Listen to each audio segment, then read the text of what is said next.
Hey, Ronan.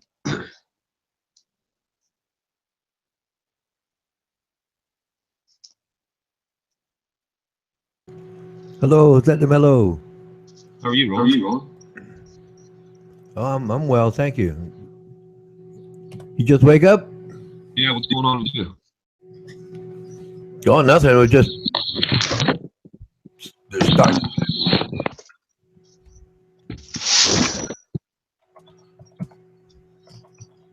Nothing much. They're just starting to gather. Well, it's Friday morning. Yeah, leisurely. It's St. Patrick's Day weekend Oh, it here. is. Okay. The old Dean Martin joke. There'll be plenty of drunks on the road this holiday season. Please try not to run over us. He didn't drink, eh? Oh, that was like a iced tea Yeah, or something. yeah, Wow. Oh, yeah. I okay. was I was surprised when I found Okay, that but he drank. he did smoke cigarettes, right? Yeah, he smoked. Yeah, He didn't drink. he always looked like he was hammered when he was telling his jokes and stuff. Yeah, yeah. As I Quite recall. interesting. Yeah, that's quite interesting. I was shocked. I thought, man, he always looked drunk to me, but apparently not. He didn't drink. Well, that's a surprise. Yeah. So, what did you think of that Honest Pakistani game last night that he engaged you in with Mr. Vargas? Oh, the one word game. Yeah, Uh, it was very interesting, because when I got the idea of the game, you know, oh, this is hey, look, this is lightning round. And so basically, it tells me the first thing that comes to your mind. Okay, I can right. play that. I can play it, right? I understand the rules now, and then I played it, and it was just surprising to me that they would say, "Well, why do you keep calling Buddy W ignorant?" Right. And the point I was trying to make, never got to make, was that in the lightning round, is the first thing that comes to mind, Right. right? So the first thing that came to mind about Buddy W is that he was ignorant about politics and the law. And then I tried to go on and say, well, he's going by his feelings. If he says, I don't care about the law, he must be talking about his feelings. So that really just ends the conversation. Then it turns into, a little curse fest on his part, and then my jape fest, and then I go into the Muppet drama just because I know he lost it, so might as well have fun. But people seem to miss the point. Are we talking about something logically? Or are we talking about something with our emotions? Right. Right. And I can, when I'm listening, that's what I'm listening for. Is this person speaking with their emotions, or are they speaking logically? And then if it doesn't add up, well, I usually have to start going through my Muppet drama, or drop out. Not well. My new thing is to go back to where I started. Right? Yeah, I get interrupted, just not talk anymore. Yeah. The point I was trying to make with the OJ case was, a person that has a lot of money at their disposal can pretty much, buy, the best lawyers available Oh to yeah. defend themselves of a certain crime. And in that case, yeah, the police, with the evidence that was gathered, yeah, they messed up, pretty much. That foreman detective there, you know, uh, they made him look bad. I'm talking about OJ's lawyers, in the handling, of the evidence and stuff. That wasn't his fault. That was the way that evidence was handled. You're aware of the case anyway. Um, Yeah, but dude. Yeah. had it been just a Joe Blow person, they would have been convicted based on the evidence that was there, that was presented in that case. Would you agree? Well, yeah. I mean, but he had good lawyers. That was my point. Had it been someone else, that would have had just lawyers that were uh, that had a lawyer that was appointed to them, they would have been found guilty based on that evidence that was presented in that case. Yes, but there's been plenty of murders that have been gotten away with because the man could afford high priced lawyers. O.J. Simpson was not the first one. That's correct. There's plenty of them. That's correct. Okay, as long as we understand that. Mr. Blake was another one. Okay, you know, Beretta. it Beretta. yeah, but like I said, okay, it happens. So Right. yeah, that's the way it worked out. I don't like Uh, it. I don't yeah. like it at all. But hey, that's Right. the way it worked out. Which reminds me, right? Uh, they say, "Are you talking?" The one of the points brought up was it was about women in the military. Okay, Right. and well, I didn't get a chance to elaborate, right? And it's like, well, what do you think is one thing? What do you feel is another thing? Okay, I feel uncomfortable with the idea because I care for women. I don't want women to get hurt. Good That's point. that's the one side of it. My feelings, and this is what most people can't figure out or refuse to listen to because they want to win. That's what's the problem here. And it's all over. But those are my feelings, how I feel about it, my emotions. Right? I'm not going off on you. It's that we have listeners. Right. We have listeners. Okay. Now my thought is okay. My thoughts, that would be my left side of my brain to get technical, is thinking this is the law. We have to work together to defend our nation, and women are part of our nation. So that's the law. I can accept that. I don't like it emotionally. I accept it logically. And people can't figure that out. It's like, well, what do you mean? I just told you. I feel uncomfortable with it because I don't want women to get hurt. But logically, it's because it's the law, and women are also citizens, and they have the same rights. Correct. Same rights. Okay, they have a right to join the military That's and correct. defend the nation. But that was the point. But that I didn't get that point out. But that was the whole point of my my original statement. It's like, well, I don't think women should be in the Marines. And I was talking to Shotgun Rider, and I was agreeing with him. But then Buddy says, "Well, you see how you changed it around." It's like, well, I didn't get a chance to explain. Anyway, I've explained it, so it doesn't matter now. Well, never mattered in the first place, but it's a fact that I got it out now, and I would like, you know, that I would like to think that you understand. Okay, okay. Well, I'm kind of talking to you, Jose Mello, but I'm kind of talking to the audience. I'm a good You know, listener. you know how, yeah, you know how I can weave this. I can Yeah. weave it very well. Yeah, but that was basically like I said, that would settle that if they just accepted my statements because that's what they are, and we can move on to something else. But if they want to come back to that, here we go again. Okay, fine. But like I said, I'm reverting back to how I started, and when they start up, I just mute myself and sit back, and if I sense that they're going to go for a long time, I turn on my amplifier. I Now, turn the on other point that I made last night on that OJ case was on the civil side of it, where he was found guilty of wrongful death. Well, he was found responsible for Nicole Simpson's death and Mr. Goldman's death as well. Now, the thing with the criminal side of it was he was found not guilty. It's the double jeopardy law with the states where when you're charged with a crime and you're found not guilty, that you cannot be charged twice, right? They can't try you twice on right, that same charge. right, yeah, absolutely Yeah. right. Yeah.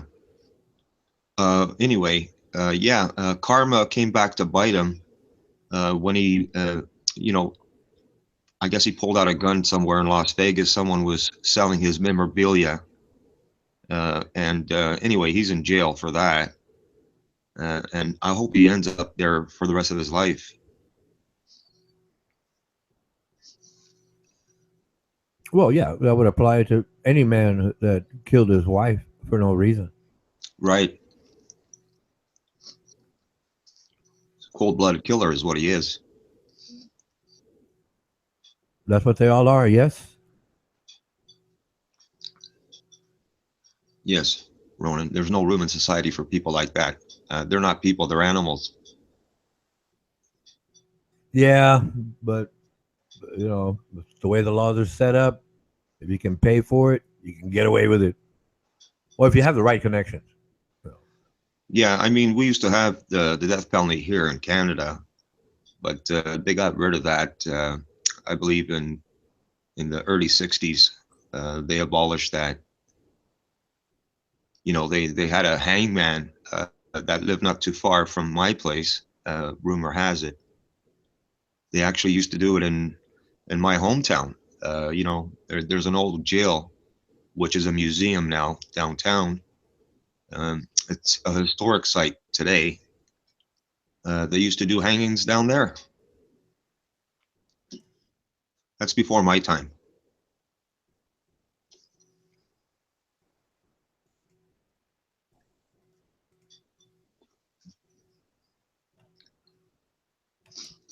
Provided that the person goes to trial and beyond reasonable doubt, the person's convicted, and you have the DNA, and yeah, that's the person. 100% that's them.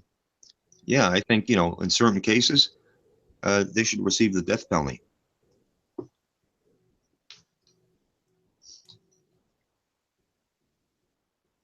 oh yeah, but that's the way things have gone, and maybe they get better, maybe they get worse, depending on the administration.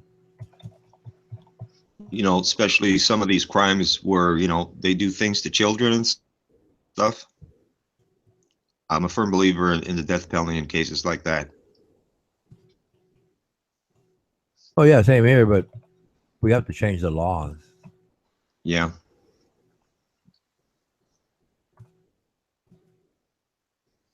Excuse me, Jose de Melo, are you authorized to send links to this hangout? No, I'm not.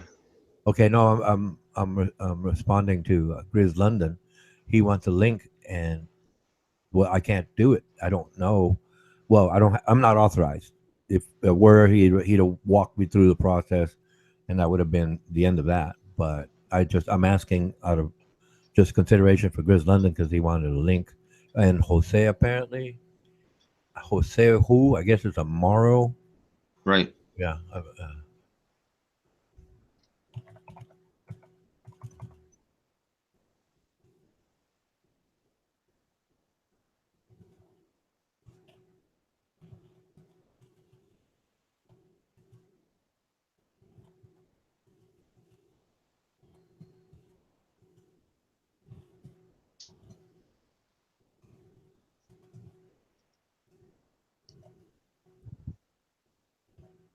What? Grizz can't jump on? No, he doesn't have an invite. I'm requesting he send Armando Vargas an email. Yeah, yeah, that's the best way.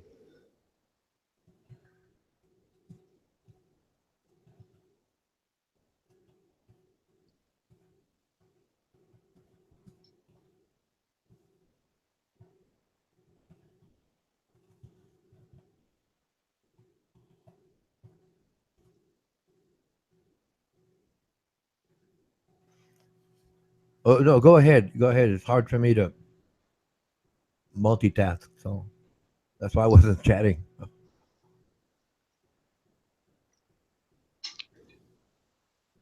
Yeah, Ronan, you're there, right? Yeah, I'm here, but like I said, I'm right here, right by the mic. But when I'm trying to type something, it's hard for me to focus. But you Yeah, weren't saying anything. You weren't saying anything, so I was cool. But yeah. then, We had a case. We had a case here where there was a Clifford Olson. He was doing a life sentence for crimes against children and stuff. And the media, they caught wind of something that was going on with him, where he was getting a pension. He was getting money, was being deposited into his account every month, and here he was in prison, and the taxpayer was paying, to house him and feed him in prison, and here he was getting wealthy off of the taxpayer every month. And the media thought there was something wrong with that, and so they printed a story in the newspapers, and the citizens were outraged that this was going on and that the government was allowing this to happen. And since then, um, they've stopped doing that. You know, it's not right. You know, where you have a criminal who's done all these heinous crimes, sits in jail, being fed and housed, and they're being given money. You know what? You know Yep. what? I thought about that. Well, some time ago, and well, just now it occurred to me while you were chatting. What if, Jose de Mello? What if they catch this child molester? Doesn't matter, a preacher, a regular guy, a rich guy, poor Right. guy. Doesn't matter. It doesn't matter. But they catch him in the act. We got DNA evidence. Everything is right there. Absolutely, no doubt. What do you think of this for a punishment? They are blinded, physically blinded. They can't see anymore, and they're castrated. In other words, they become eunuchs, and then just put them in a job site where, well, blind people work, because there's plenty of industries out there where blind people work, and just put that guy here. You want to die, or you're going to suffer the consequences. Suffer the consequences. Okay, blind him and castrate him. Boom, put him Wow, to that's work. heavy. Now that That, would be how would that go in your mind as a law for child molesters? that's pretty good, Ronan. I never thought about that one. Right, the compromise. He can't see, Yeah, right? He can't see, and he cannot orgasm, yeah, right? Right. Basically, the eunuch. I mean, it's been done throughout history, so they heal up and they pee regular, but they don't have any sexual desires because it's all gone. And if they're blind, they can't see and attack someone, right? So they can just have this little guide rail that goes to their room where they know where the restroom is, where the bed is, and then another guide rail that goes to where they eat, another guide rail that goes to where they work. yeah. But I think it's not And unfair. if they don't want to work, they don't eat, but they're going to live in that prison until they die. How's Yeah, but that? it's unfair to the mother of that child that this guy is actually still living, whether No, he's yeah, blind but he's going to pay back. or not. He's going to pay back his work. His work, if it's of any worth, can be sent. The monies can be sent to the mother or the family, should I say?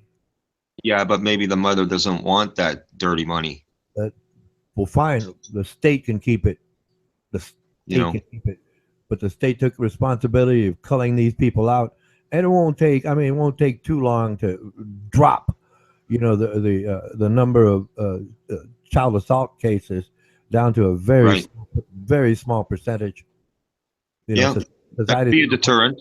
Yeah, Yeah, yeah. that could be a deterrent. Oh yeah, yeah, yeah, yeah. Show it to all the high school all the high school boys. Hey, this is what's going to happen to you Yeah, if you. this is pretty good, Ronan. Yeah, yeah, yeah. I thought about it a long time ago, and I just dropped it off. Wow. But now, just now, when you were chatting about it, it came back to mind, and I'm just presenting it for the first time. Like I said, I Yeah. had, yeah, and I was thinking, well, that would work. That would work. That we didn't hurt the man to kill him. We Right. just took his eyesight, castrated him, put him in a job site, and guess what? Get to work. Get to work. Wow. And I thought to myself, that would work. That would work. Yeah, I'm callous Yeah, about man. it. Yeah, I'm clinical, but guess what? This guy. One thing I've heard before, I've read about it and I've heard about it. Right, once a child molester, always a child molester, no matter Oh what. yeah. And it's been proven many times. Yeah. Yeah. These guys get out after 15, 20 years. First thing they go do is pick up a child. Yeah. So their mind, the way they're wired, right, is completely messed up. So it's Yeah. best if we take them out of circulation. But if I want to be so called benevolent to this person, fine. Blind him, castrate him, put him to work. And if he doesn't work, then he can't eat. He's got a choice. You got a choice. I don't care. You got your choice. You made your choices. You paid your debt to society. Now here we go. We're giving you an opportunity to work. And if you don't want to work, you don't eat. In other words, you're going to kill yourself. We don't care. Right. Yeah. You're responsible, not us. We didn't do it. You did. And Right. and I'm thinking, well, that would work. That would work. You know. Yeah. Man, can you imagine teenagers, boys, young boys looking at each other like, no, man, yeah, she's hot, but I ain't doing it. No way, man. Right. Unless the woman says, hello, I'm interested, so on and so forth. Right. Yeah. That's different. That's different. Right. Well, yeah, that's different. Completely different. But so long as they explained it to all of those children Yeah. ahead of time, like I Yeah. said, in grade school, they explained it in grade school. Yeah. To those girls, especially the girls, and then the boys separate, and then explain it the same thing over Yeah. together in one room. And then this society will not tolerate this. You know, Yeah. so, but women are responsible too. Yep. If you play games, you too Yeah. go to prison. In other words, don't lie. If you want to have sex, females, you decide to, that's fine. And you tell the guy, do you understand the laws? Yes. Boom. Most of it will go away, completely go away to a very small percentage. It's going to be a very small percentage. Same thing with teenage pregnancies. It'll drop to a very small percentage. The only ones are going to be like the Romeo and Juliet types, star-crossed lovers. It's going to happen. I mean, the numbers are there. Yeah. Yeah. Reasonably so. Reasonably so. But like I said, I was wondering, would that work? Well, I don't know. I think I don't know what you think of it. I heard what you said, yes, but I'm not saying you're going to put it down, and I'm not saying you're going to think about it. I'm just saying, if you considered it, would it make sense, or just take your time and get back to me, if you will. And I think that's a good idea, Ronan, man. I have given it some thought. That would be a deterrent for sure. well, yeah. Plus, like I said, if you want to say, well, we got to care for them, we just can't kill people. Fine. Here's the compromise, and it works. It works. I mean, at first it sounds pretty hardcore, but you have to What? take in consideration the mother of the child in this, right? Does she want that person to be, euthanized, put away, that way? You know what I'm saying? Put it this way, put it this way, as I understand it, the dead do not suffer pain, Right. right? So let them live, let them suffer with the rest of us. But you Yeah. can Well, contribute. You the give a mother, chance to contribute. the mother, the Well, how mother about should be how about suffering. well, time out? How about if the child has no mother living with the father, or the child is an orphan? The Yeah. individual. I am going to the rights of the individual. Right. Right. That's the point. That's Okay. the Yeah. fundamental. Yeah. Under law. You got Under law. Under law. My apologies. It's under law. right. Well, I didn't. U.S. law. U.S. law. I don't know. I don't. My apologies. I've never read the Canadian Constitution or the rules or whatever they call it, parliamentary procedure. I've Right. never studied it. So hey, look, I can only speak about America. Okay. Yeah. I never looked at that angle about an orphan child, Ronan. Very good. There's a lot of them, more than we know, but it's never out there because all of these other things are top priority for the news cycle. Right. Or a child that's, children's aid, under their wing. Well, right, right. I mean, a likely scenario would be, the parents are going on a trip. It's a child. The car crashes. The child gets put into the custody of an uncle or an aunt, and but the uncle has those kind of deviant thoughts, and that happens, and the child Right. reports it. But if the child knows ahead of time, hey, look, this is not going to happen to you. If it does, you Right. tell us immediately. I don't care if they threaten you. You call this phone number, Yeah. That's good, Ronan. and then you tell the parent, the recipient, the actual uncle and aunt, who whatever family member, they get warned. Hey, guess what? This child has the right to call if anybody molests them, Right. anybody, right? And boom, I call it independent consensus, where everybody is informed of these things. Less people are likely to commit crime. You're onto something really good here, Ronan. Oh, I've had it all along. I presented it many times, but big deal. Wow, man. But no, but my apologies. But this new idea, well, this idea I just shared with you, I had a long time ago, but I'd never put it out there into the public, if you will, into hangout or public to the domain, the actual public domain. I Right. never, I had the idea years ago, but it's like one of those things. Yeah, just put it aside. But you reminded me of it. I like it, Ronan. The more I think about it, Oh yeah, oh yeah. And there's plenty of sit down, do this over and over jobs all over the place. When they can have a nice little space out there, the middle of Arizona, nice little wind turbines and water, little things, kids can play freely, if this was a law, Yeah, without worrying about they never have to worry about it. So these long as sick, so long as sickle. so long as the child knows and they're all aware of it, there's less chance of it because all of the adults have already been informed. Yeah, man. But they don't want to do that. Yeah, kids wouldn't have to, play in fear or live in fear. Right, right, right. And the society has informed that individual child. As long as that individual is informed and all of the other individuals are informed and they all know, there's less likelihood of troubles happening.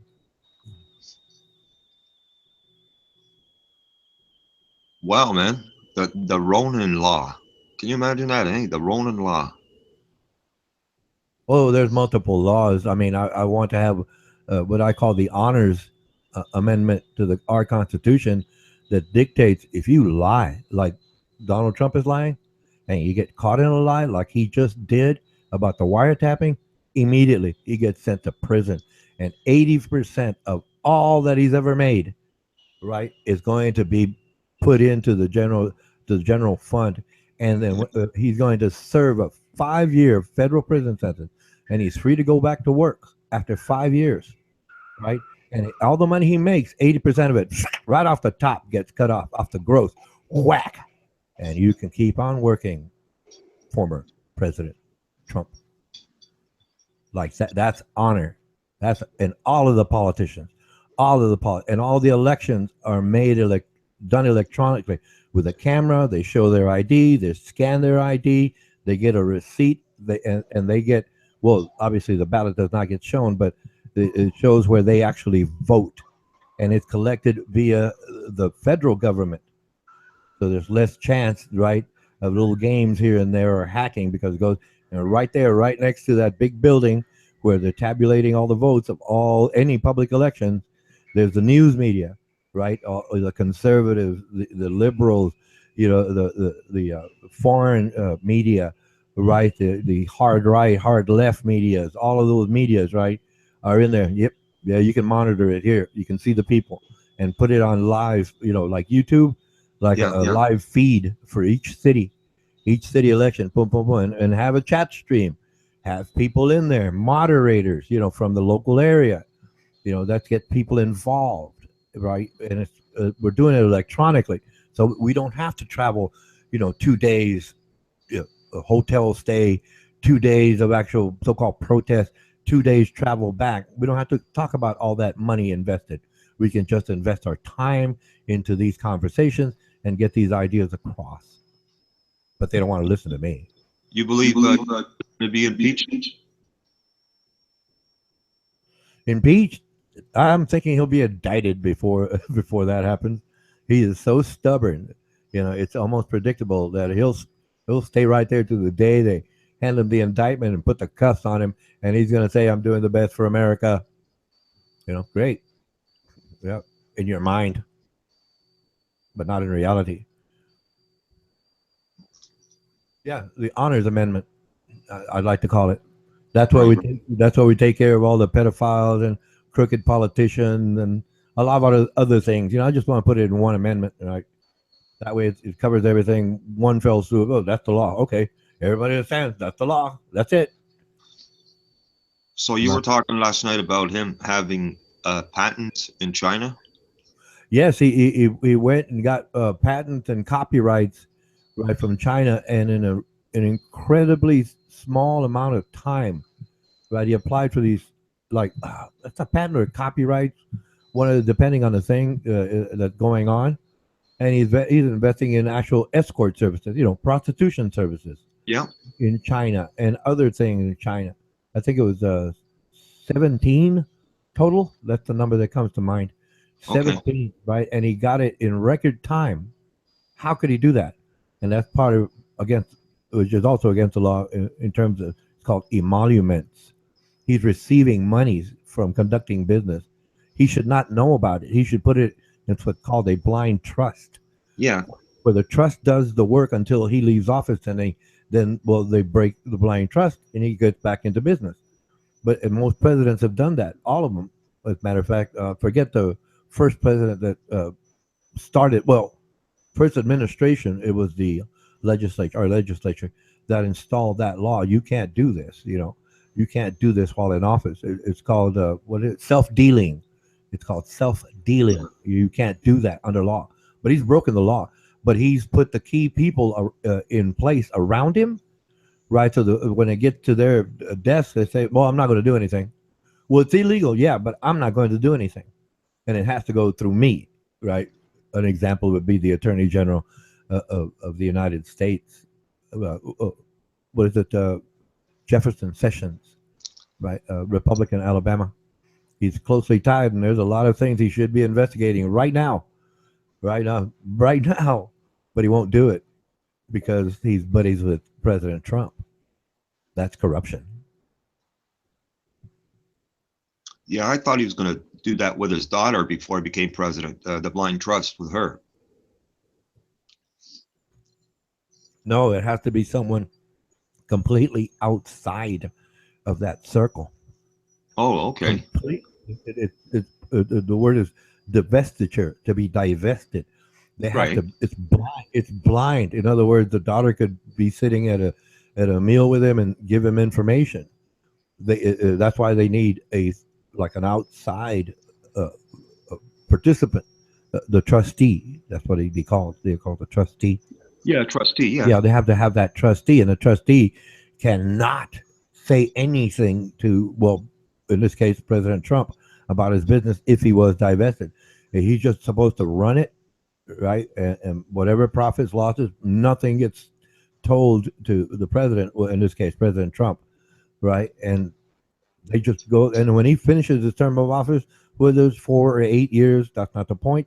When he finishes whatever term in office, they can break the trust and he's back in business, like I said Yeah. before. Yeah. I think you're breaking up a little, Jose de Mello. Yeah, I'm here, Rona. No, I heard like a click, click thing. Oh, okay.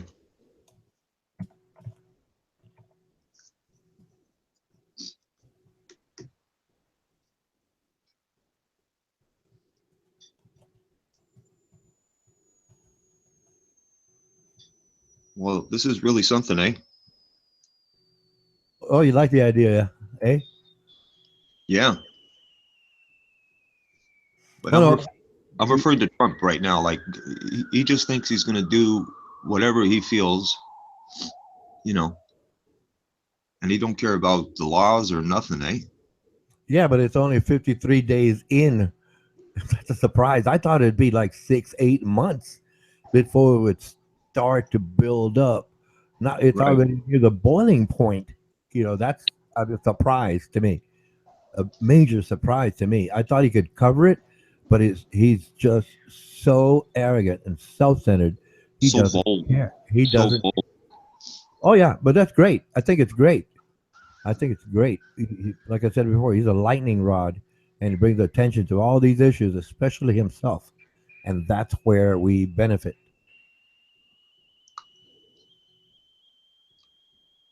He's like, okay, who's going to stop me?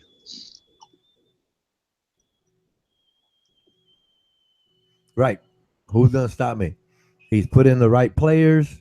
He's got all these connections, but he failed to realize that this is not a private business.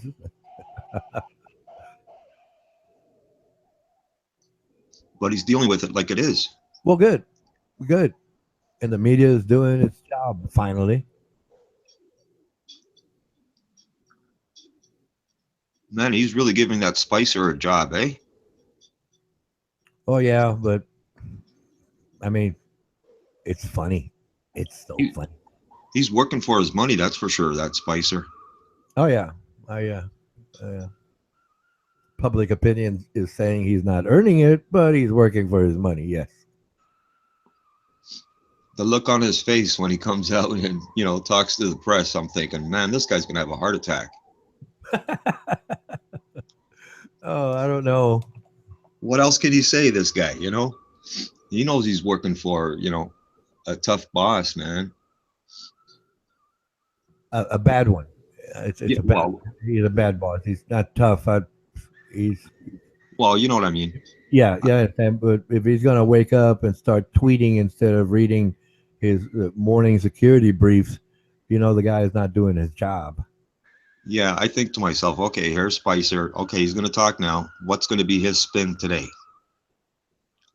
Yeah, it is funny. I mean, I don't see the shows, but I saw some clips, right, of late night comedians, right? And they're coming up with some good ones.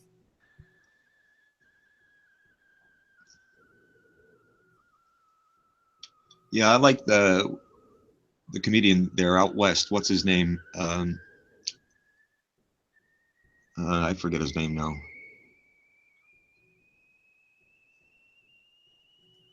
He's in L.A. He's got the Mexican guy as his sidekick. I don't know. Modern comedians, I wouldn't know. I don't keep up with that.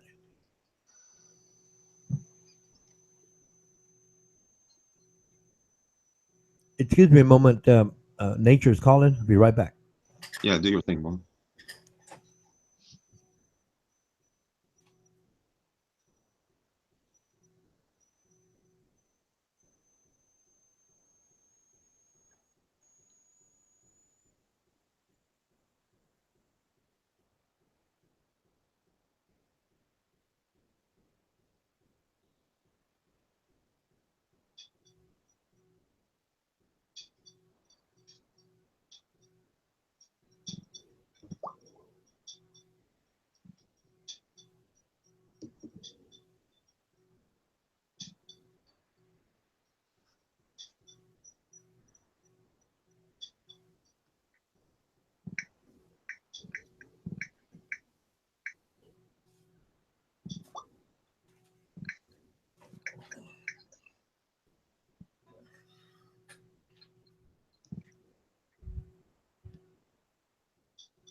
Yo, low, low.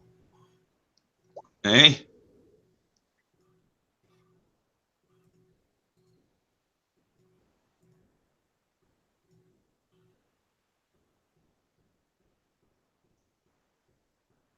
I wonder why D-Beck hasn't joined the chat. Or Davis.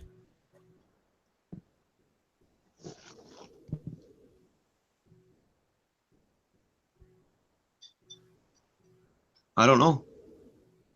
Hmm.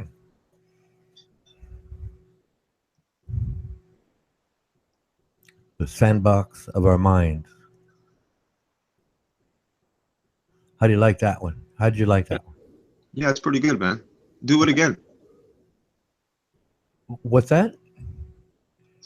Do it Say- again? Yeah, do it again, man. Give me a second. I gotta go get it.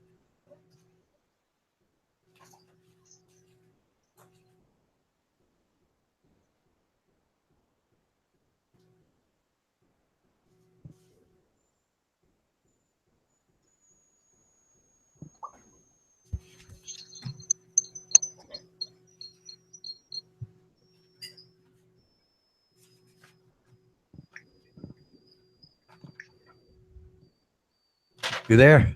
Yeah. Okay. I'm gonna try to sing it.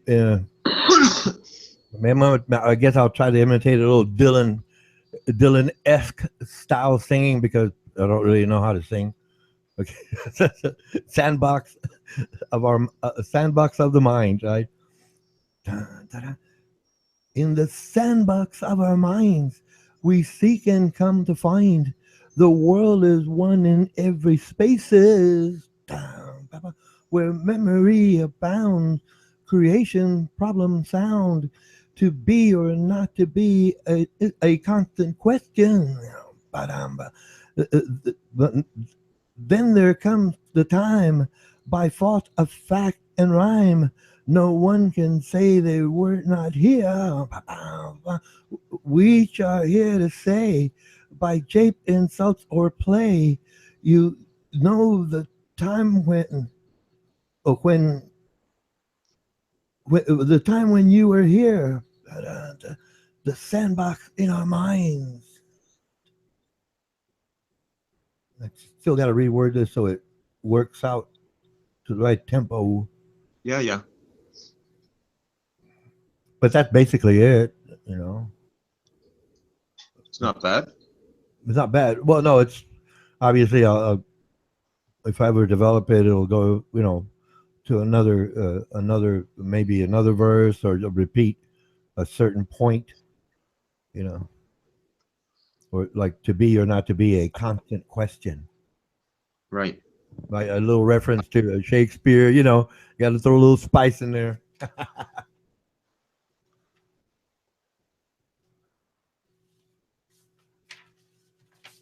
Would you like to go over it word for word?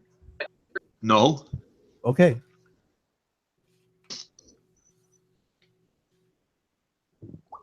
I don't want to critique it.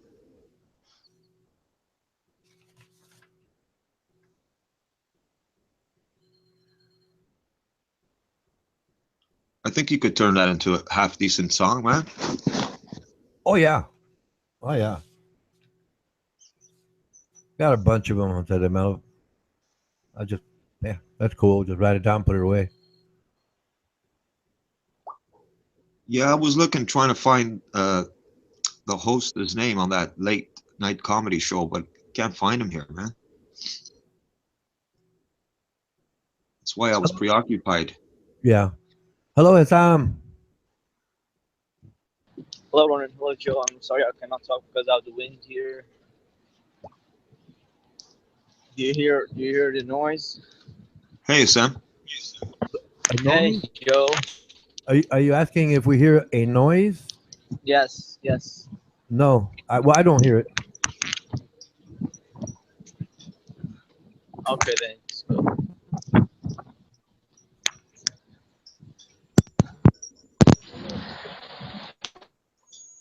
how are you doing,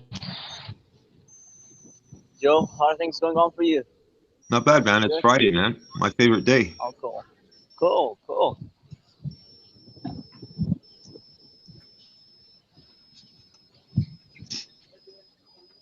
Do you know what Noruz is?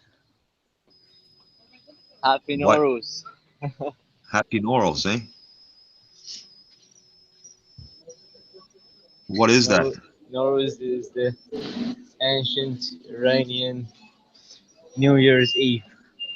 Oh, right on. Happy New Yeah, Year's, man. it's the stars with the spring coming. Okay. Yeah, So happy spring then, man. yeah, happy. Very Noruz. Yeah.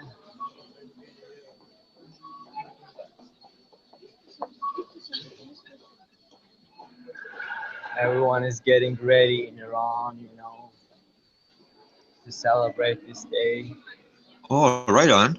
So lots of firecrackers or what? Oh, well, yeah, a lot of them, a lot of fireworks, and not that kind of firework. We have this day, Charshambe Suri. It means how to translate it in English. Suri, I don't know. I don't know what that means, but it's the last Wednesday of the year, and people go out and do firework and things. And when the year is changing, they're gonna you know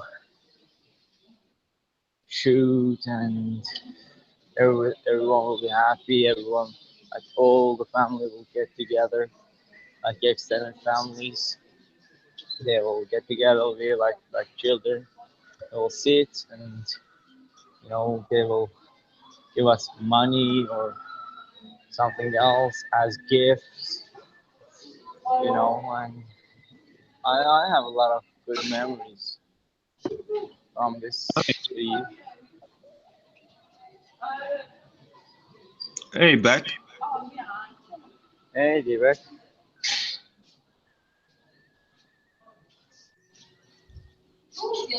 Um, How are you, lad?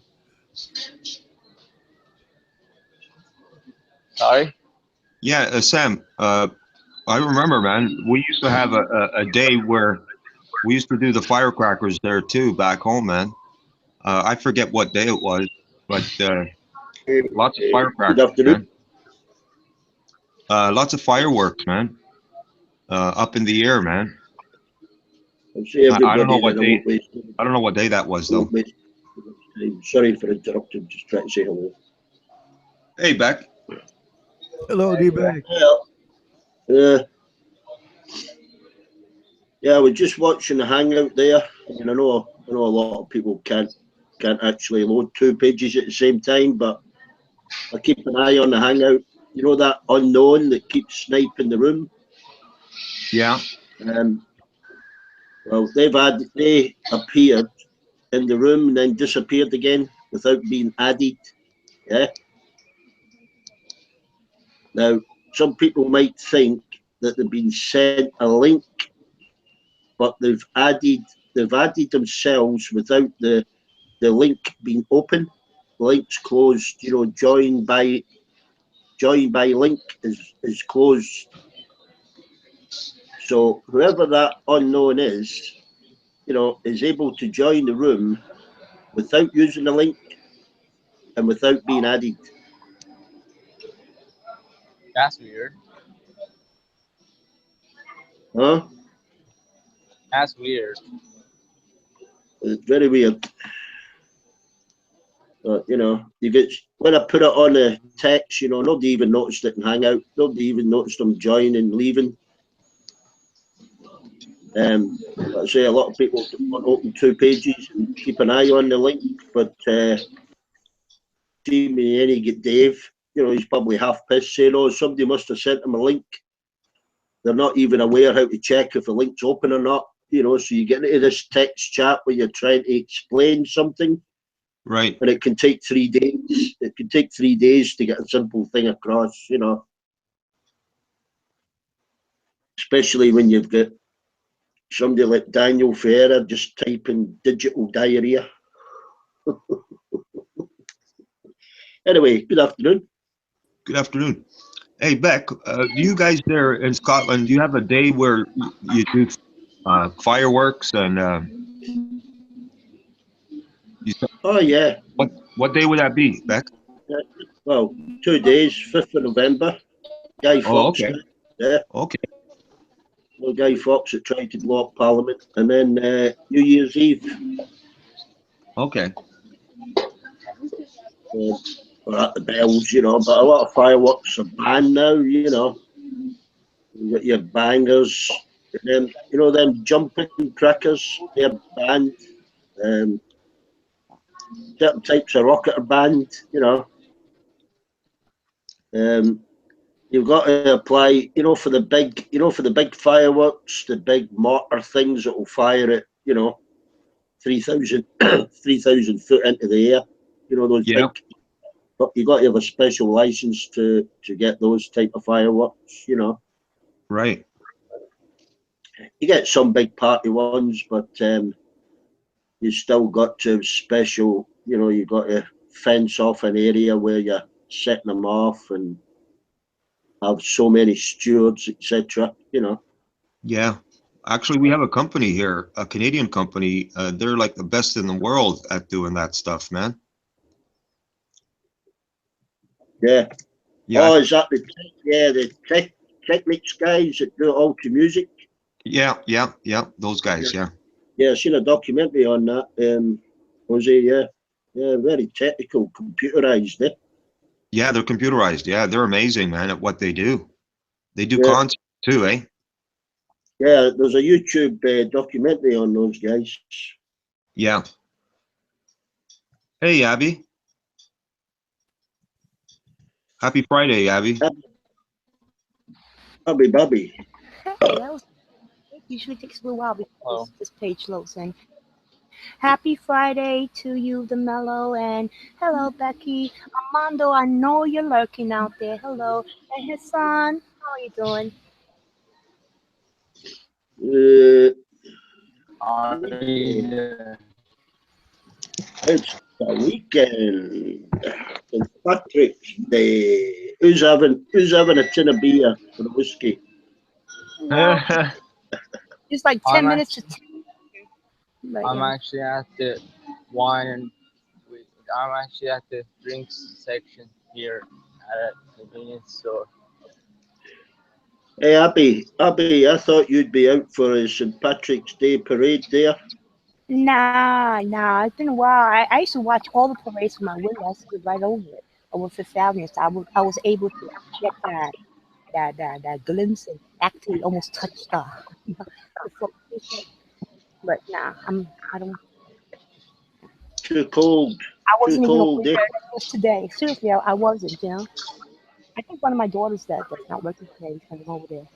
Yeah, But I was thinking the only one missing was David Simpson, and here he is. yeah, we Yeah. were waiting till his karaoke hour. I think he has some Irish songs to sing. I really don't know any. Oh, yeah, it was. But you were asking for happy ones, and you know your Irish music. There isn't Yeah, many because happy. David, There isn't many happy Irish songs. David. I don't know if you Yeah. noticed since I got here this morning, this I don't know this oral negativity in that chat room. Certain people just I don't know. They just set on let's be negative and stuff like that. And I'm thinking, there's enough gloom and doom here. Let's if you're gonna sing something, let's make it happy for you. It's Friday. You know what I mean? Uh, I'm happy, hope you're happy too. so that's the thing. See the majority of the Irish songs that you hear, they're always sung by drunken people, and they're Definitely. always sung as well, I'm far across the sea in America, dreaming of Ireland and being all morose and depressed. How That's what about they're some like. some Irish tunes or whatever that were like in the pop songs, happy song? I don't know. How about what's that song? Aline? Eileen. I forgot. I'm not good with titles of Come songs. on. Come on. Anyway, That's just not Irish. I know, but the isn't the group that sang it? Same about Dexys that. Midnight Runners. Them country and western Dexys songs Midnight that Runners were English. about some Uh, like blind people falling off a cliff and being run over by a truck. who got right over a truck in a cliff? What? So them country and western songs, it's usually some blind, deaf, crippled kid in a wheelchair falling off a cliff and then getting run over by something. What music is that? Oh, never mind. Lost the translation. I know. I don't understand. What Which Becca's one? basically trying to say is country and western music is depressing as well.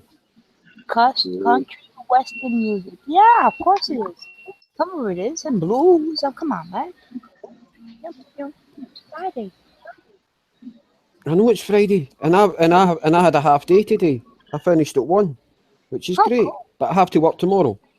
I can't think of a happy Irish song. How about any? I And how know about that's what I mean. It's too hard. Google happy Irish song. Wow. That's that. Is there anybody who's actually Irish? Who's Irish here? I've got some Irish blood in me. My grandfather on my mother's side came from Ballymoney in Northern Ireland, Oh, okay. Yeah. so there is a little bit of Irish in me. There's also Italian and English, and obviously Scottish.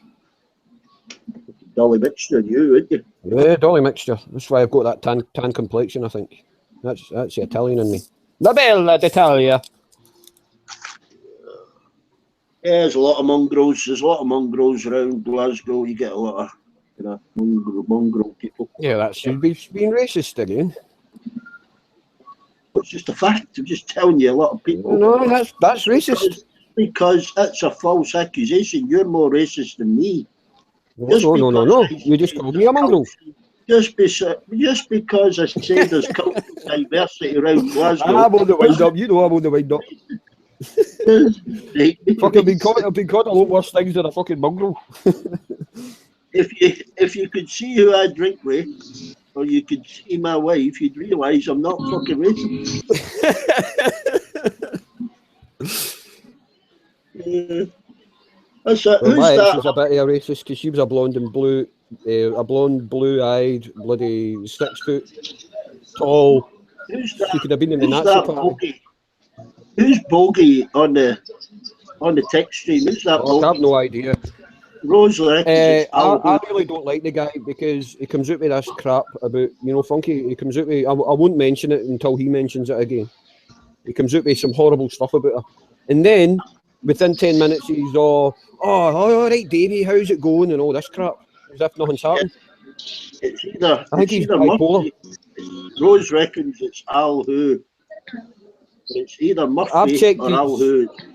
I've checked his. There is more than one bogey, I think. I think Al Who's got a clone One or of the him. other. But I've checked the bogey that's been saying this stuff, and he's got over 40 subs, and he's got loads of stuff on his channel. So if it is a clone, he's doing a good job.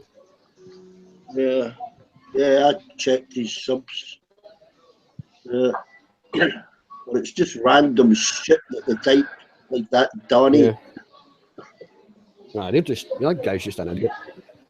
He keeps typing the same crap every fucking Yeah, day.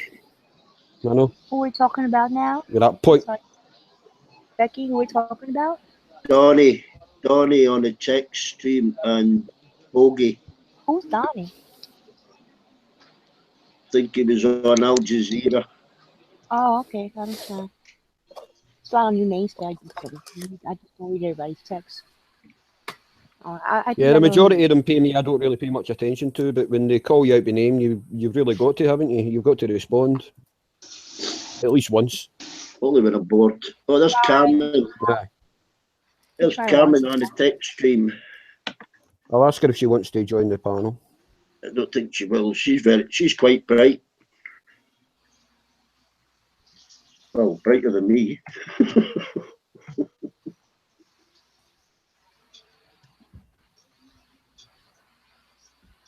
I'll see if I can invite her first. I won't invite her, but I'll just see if I can. Has she been in a panel before? I don't think I've ever heard her before. I've never. She's from an old TYT side stream, Abby. She's Cool. Glad we got new people because the old people are sure jumping ship. So it's good to meet new people. She's from Mexico, but she worked in. She crossed the border. She taught genetics, I think, at some university, plant genetics. Wow. Oh, wow. Oh, please, Carmen, come up here, please, if you can. Carmen Tunts. Oh, yeah, she's there. I can add her, but she hasn't replied yet. So if she wants to come on, I can add you, Carmen, if you want to come on, because you're on the list. All you need to do is give me a C or a no. I add her anyway, then she can see the chat on the Hangout. I'll just add it to the Hangout, sorry.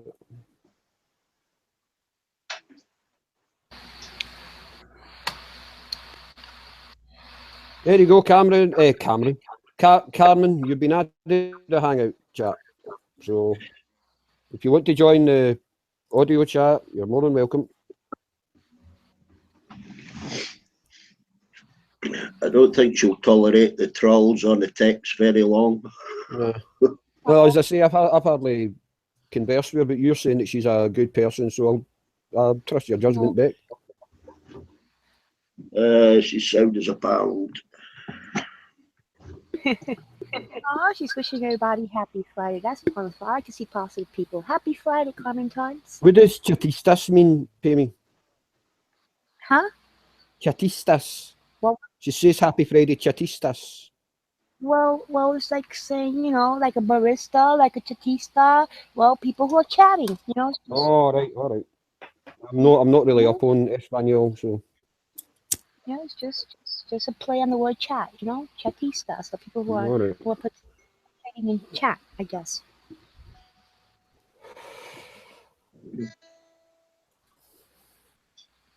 Oh yeah, and happy Patrick's Day to anybody who's Irish and over here. We don't really celebrate it over here in Scotland. As I say, it's especially Glasgow. There's a lot of sectarian stuff, and if there was a lot of people celebrating St Paddy's Day, the Protestant Hmm? majority would get a little bit, Well, and it would probably start fights. today in the city, That's most just in Well, Glasgow, some, though. In other cities, it might be different, but in Glasgow, no, there wouldn't be. There would be pubs that would do like a St Patrick's Day night and everything, but you wouldn't get any parades or anything like that. well here we have that parade, it's a very famous one, and not only that, everybody becomes Irish today, and everybody Is becomes. it is it is it is it today you're going to have it? Yeah, or is it a Saturday? If it's today St. Patty's Day, then Yeah. absolutely we will have it. No, it's just because I was It's imagining it's because already people has would be at started work and everything, and they 10 might o'clock. just kind of delay it. I just wasn't aware. I'm making another mind. I have so many things in my mind today. Oh, too I'm much so snow. happy. I'm so happy it's Friday. Anybody happy? I mean, this week just dragged on. I'm serious. I'm becoming like a weekend warrior. It wasn't like that before. Weekend was like just another 2 days. Now it's the weekend. Yay. I'll find Yeah, you. my weekend I'll, won't start till Sunday because I need to work tomorrow. So I'll find you a but great I'm still video happy clip. it's Friday. They've got all that snow in New York. This is a train coming through a station, and it plows all the snow up onto the passengers. Well, here in the city, amazingly, we still have like snow in like the grass areas, but anywhere else, it's basically cleaned up and gone. It's just piles of it on the side and stuff. That's gonna melt This was soon. on this was That on was some Google snow, though. Google I've News. never, you know, But that was crazy snow. I've never seen like snowflakes the size of a man's fist like that. I've never seen that. I mean, I've seen big flakes and stuff like that, but I'm telling you, these were just like these humongous, like super size snowflakes, just the size of a man's fist. I'm like, wow, wow. every single snowflake's unique. There's no two snowflakes the same. Yeah, but all snowflakes melt in heat, and we could see that in what's happening here. This is But funny. these were absolutely humongous. It was just weird. Just wow. I don't know. Train.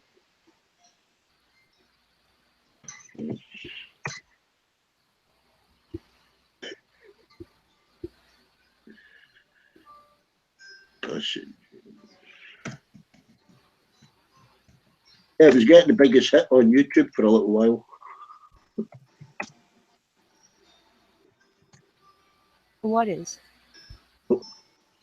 It's a train arriving at a platform in New York somewhere, and it's got a snowplow on the front, and all the tracks they're covered in snow right up to platform height, and the train just knocks all these passengers, knocks them all over.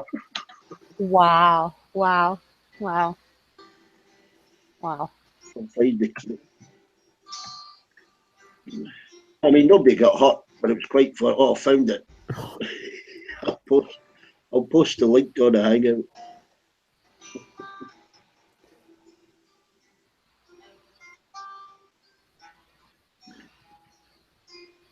It's only 40 seconds. It's only a small clip.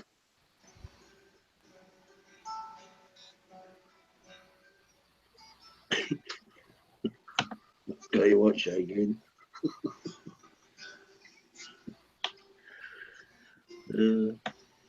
Right. Copy.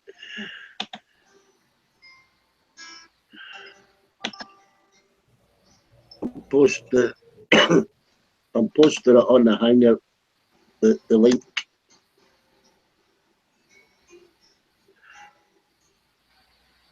That's somewhere. That's somewhere in New York. That it must be a train station.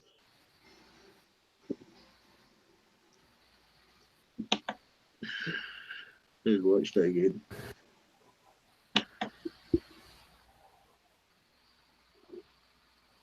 It must be upstate New York because it's bloody isolated as hell. Well, the woman in the black coat, she was taking a picture of a train coming in. I know, watching it to do. Where did And you then post it, it? Stupid bastards. I'm looking at the side chat, and I don't. Where did you put this link at? oh, hang on. I'll put it in the Hangout. I'll put it in the Hangout chat. I'll put it in the side chat.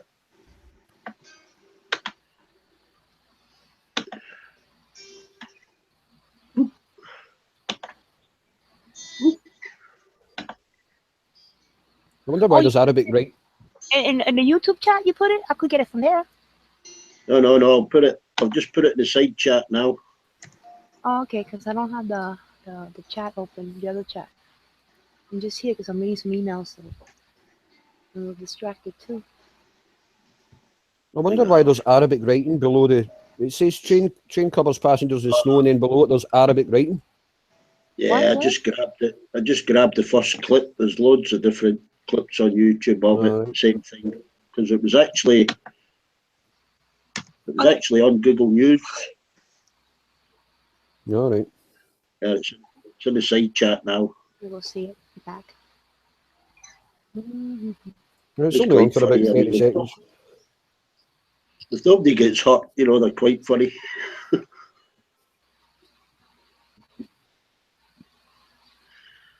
Yeah.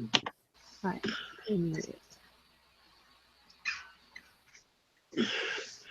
It'll be added, when you get these little clips where there's loads of people like falling down stairs and falling down escalators and stuff. There'll be the try not to laugh video. Yeah. Wow. Wait a minute, is this? Where is this at? I'm trying to see. That's in New York. Can I interrupt? Sorry. Can I interrupt, please? No, wait. I'm watching. Oh, they're doing it. No, there's someone on the side chat wants to be invited. Daniel Ferreira. Should I invite him? Yes or no? I don't know him. I'm sorry. I don't know him either. That's why I'm asking. I don't have a clue who that person is, and I don't want to take responsibility. Let him. Right, okay, that's a no then. Let him email Armando, and if Armando knows him, then Armando will give him the link. I'll tell him that. I'm not going to take that responsibility because you already said there's somebody coming into the chat that we don't know, so I'm not going there. Yeah, all he has to do is ask Armando. And Armando, notice that. It just says the New York station. It doesn't really tell you where it is. I don't know what that is. Yeah, I think it's upstate, Abby, because it looks really, really isolated. Mm-hmm. So probably upstate. New York State's a big place. Wouldn't recognise everywhere if it's 3 feet deep in snow. Right, well, I suppose.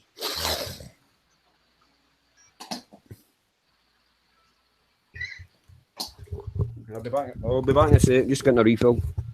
I love this computer. I just lost my other site. Wow, nice. Lovely. Be right back. I gotta fix it. Yeah, I even noticed the ones that asked to be added when Amando's not here. Yeah, I don't know.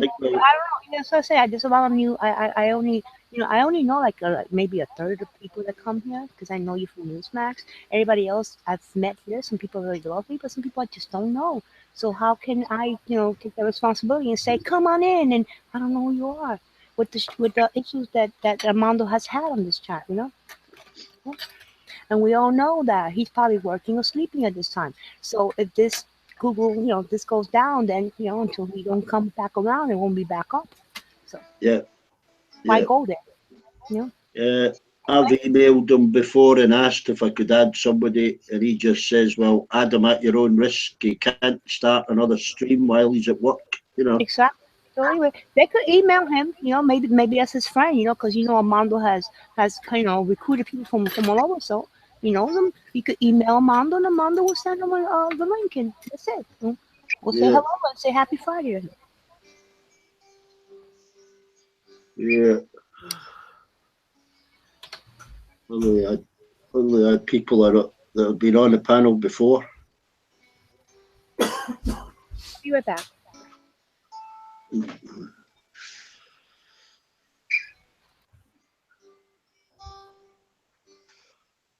You strumming your guitar there, Ozzy? Yeah.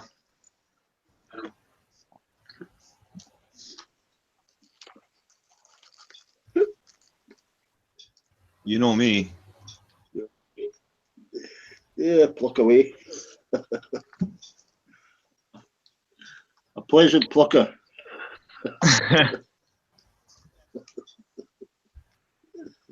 Yeah, a pleasant plucker.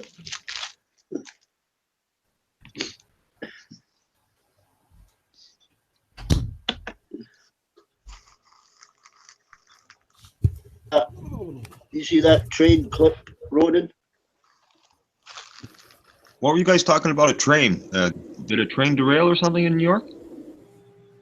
No, it just throws some snow up on people. It's the links on Oh. the Hangout, Ozzy, Oh, okay.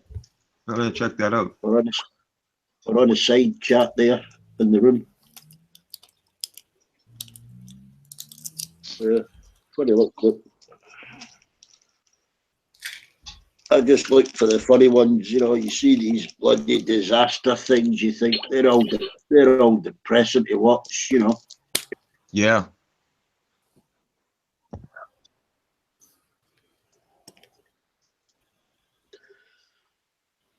I wish I knew how to copy them so I could make up a little, save them. Oh, here we go. All right. See, Beck, see if you go to the Yeah. clip again, the original clip, and you go down and you press the thumbs up, that'll automatically go to your channel as a liked video. See the thumbs up? And then but then when you get that list up, there's thousands. All the ones you watched come up. No. It's just the one that you're watching at the time. See if I thumbs up this stream, Yeah. I'll get a copy of it. All right. Every time you thumb it up, you get a like video. So it's the same with any YouTube clip. All you do is add a thumbs up, and it automatically goes to your channel as a wee clip, as a like video. Oh, I've learned something. Where do you find those videos?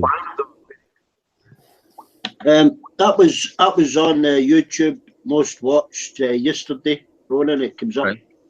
It came up as one of the most watched clips yesterday. Yeah, I can see why those people just standing there looking at it. And well, since it's slow, Yeah, that woman in the black's a bloody idiot. I mean, she must have knew that she was going to get covered in snow. I You know don't how think deep so. it is? I don't think Aye, they well. worked out. Fucking stupid. I don't think they'd worked out the mechanics. that snow's got to move to make way for that train. Aye, you look how big the fucking train is. It's massive. Doesn't matter how slow it is. Well, you get links to other clips from that clip where they've got them big snow plows on them. Yeah. Like in Canada. Oh, one of them trains, it's just going through like 5 meters of deep snow, pushing it all aside. You can't even see the train. All you see is 2 big jets of snow. Yeah, that's probably out west in BC, man. Yeah, big massive shovels on the front, Ozzy. Yeah, they have to have those, man. Yeah, and it's like 2 diesel trains or maybe 3 pushing a plough. Yeah, man. Russell could tell you stories about that, man. Oh yeah, he works for the railway. Yeah. Yeah. Well, he's retired now, but yeah, he's got all that experience. He could tell you stories. Yeah. And them ploughs, even the way the plough's designed, Yeah. to deflect the snow away, even from where the guy's observing, Right. They got so much experience out there in those mountains there, Beck. Yeah.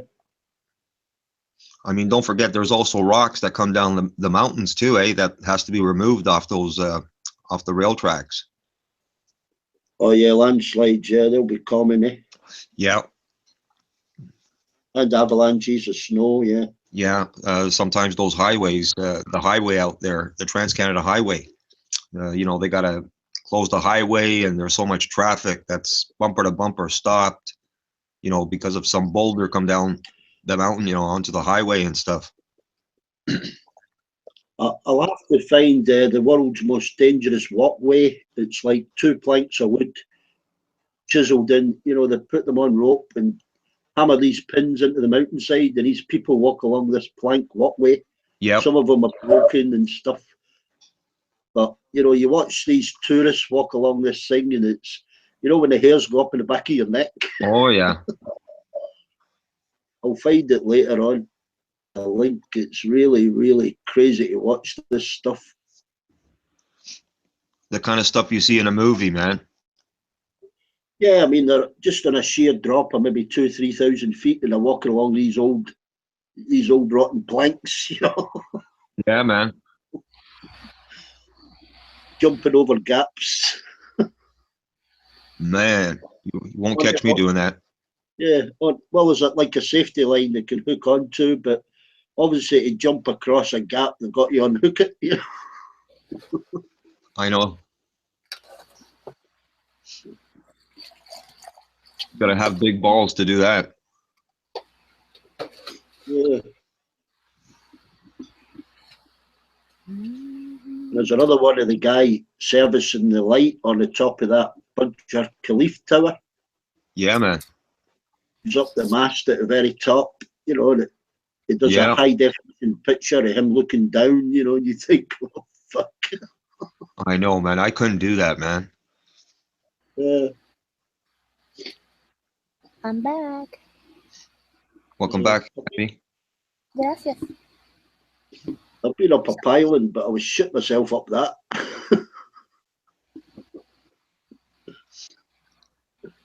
This guy's about 3,000 foot in the air.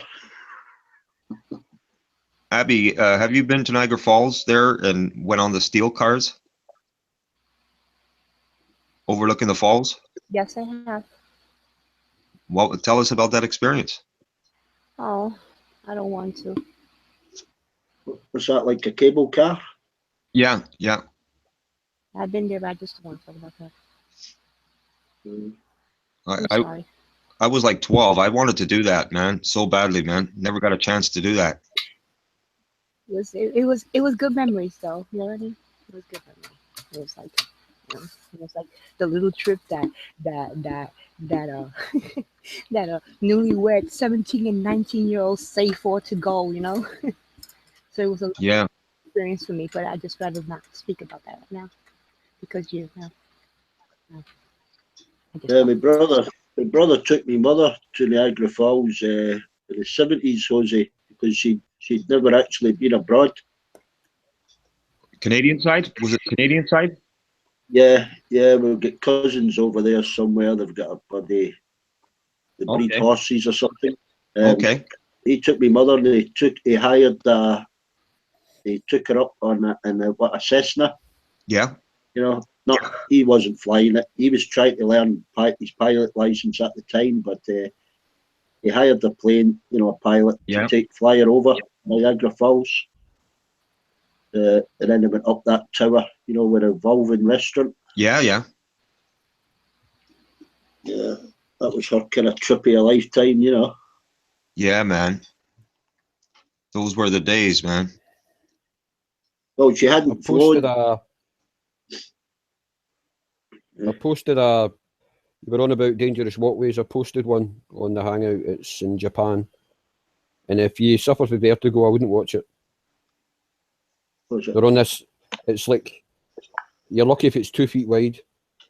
Oh, that's And they're the on one. the side of a That's mountain. it. They're on That's the one I was talking about. Mount Who Wan or something like that. Yeah, that's the planks I'm talking about. It goes on Right. for like miles. Aye, there's a 22-minute clip, but I didn't upload that one. It was just the 3-minute one. It's like I'm gonna backpackers. check that out after. Oh, that's the it's one I fucking was scary. talking about with the bits of rotten wood. And it shows you it shows you them looking down and everything. My God, it must be about 20,000 feet up. Yeah. There's another one with a truck going across a wooden bridge, going across a gorge, and there's big gaps in it.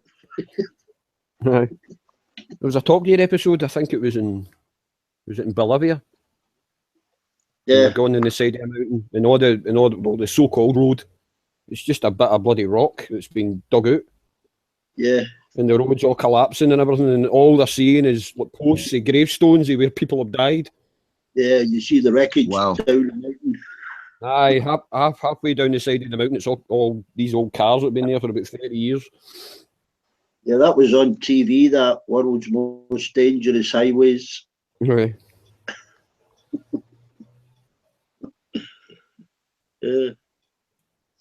It's for some of those people, it's their only connection with the outside world. You get a truck laden up with stuff.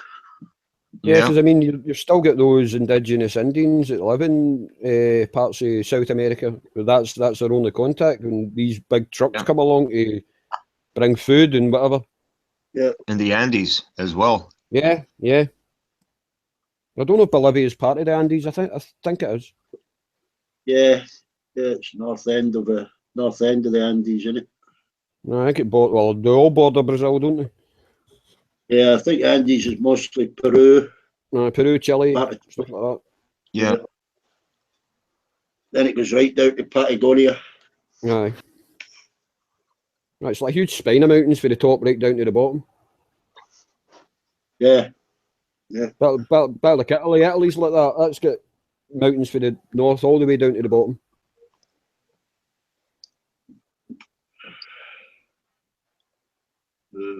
Just a crushed up continent. You ever watch the Ice Road Truckers?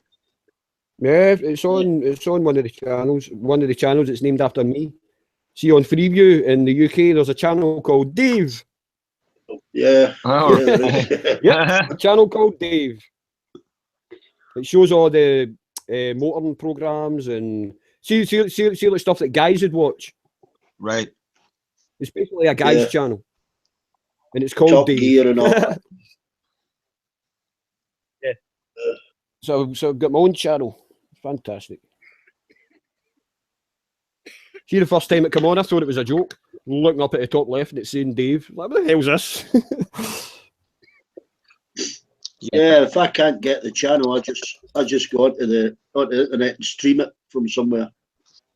Yeah, that's the I don't have Freeview, but you get Dave on all your satellite anyway. yeah. They filmed that. That's the north part of Ontario, where those Ice Road Truckers are hauling stuff to, man. Yeah. It's a dangerous job, that. Oh yeah. Garmin just said the Andes run the entire length of South America. Yeah.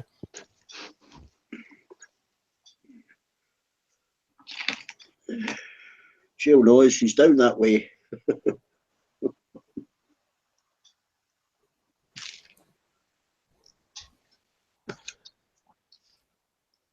Yeah, it's a high mountain range.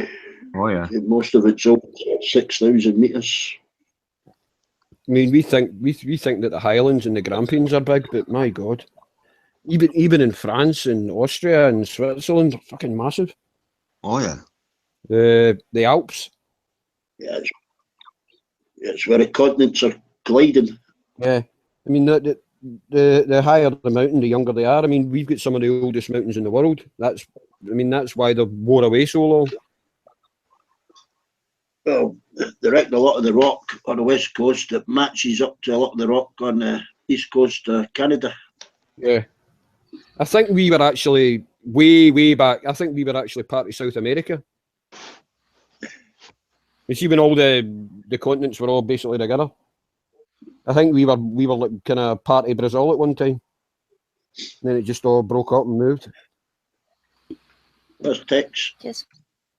Just wanted to know I'm still here. I was on the phone, so I had muted my mic here, but I'm enjoying your guys' conversation. Such good vibes. Thank you for allowing me to be here and enjoy that with you. Yeah. Oh God, I mean, you always sound so nice.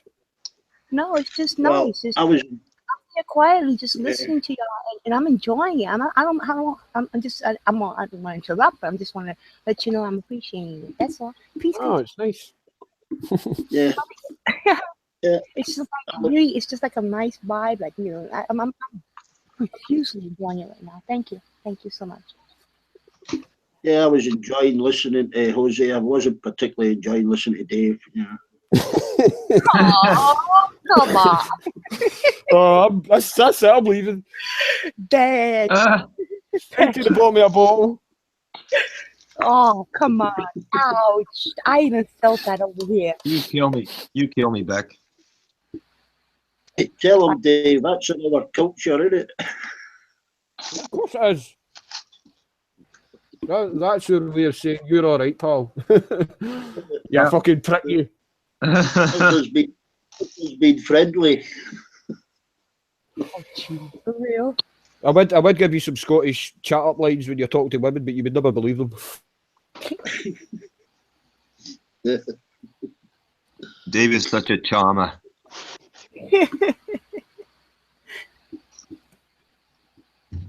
I can give you one, Dave.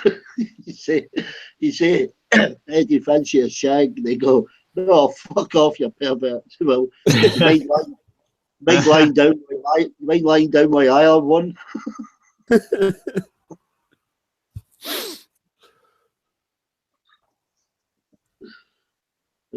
Oh, they're scary. Believe me, especially in Glasgow.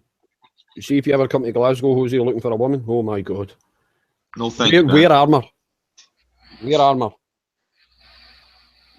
Or if we go home tonight, I'm okay if I can only afford sausage and chips instead of fish and chips. Wow. I haven't got enough for fish and chips.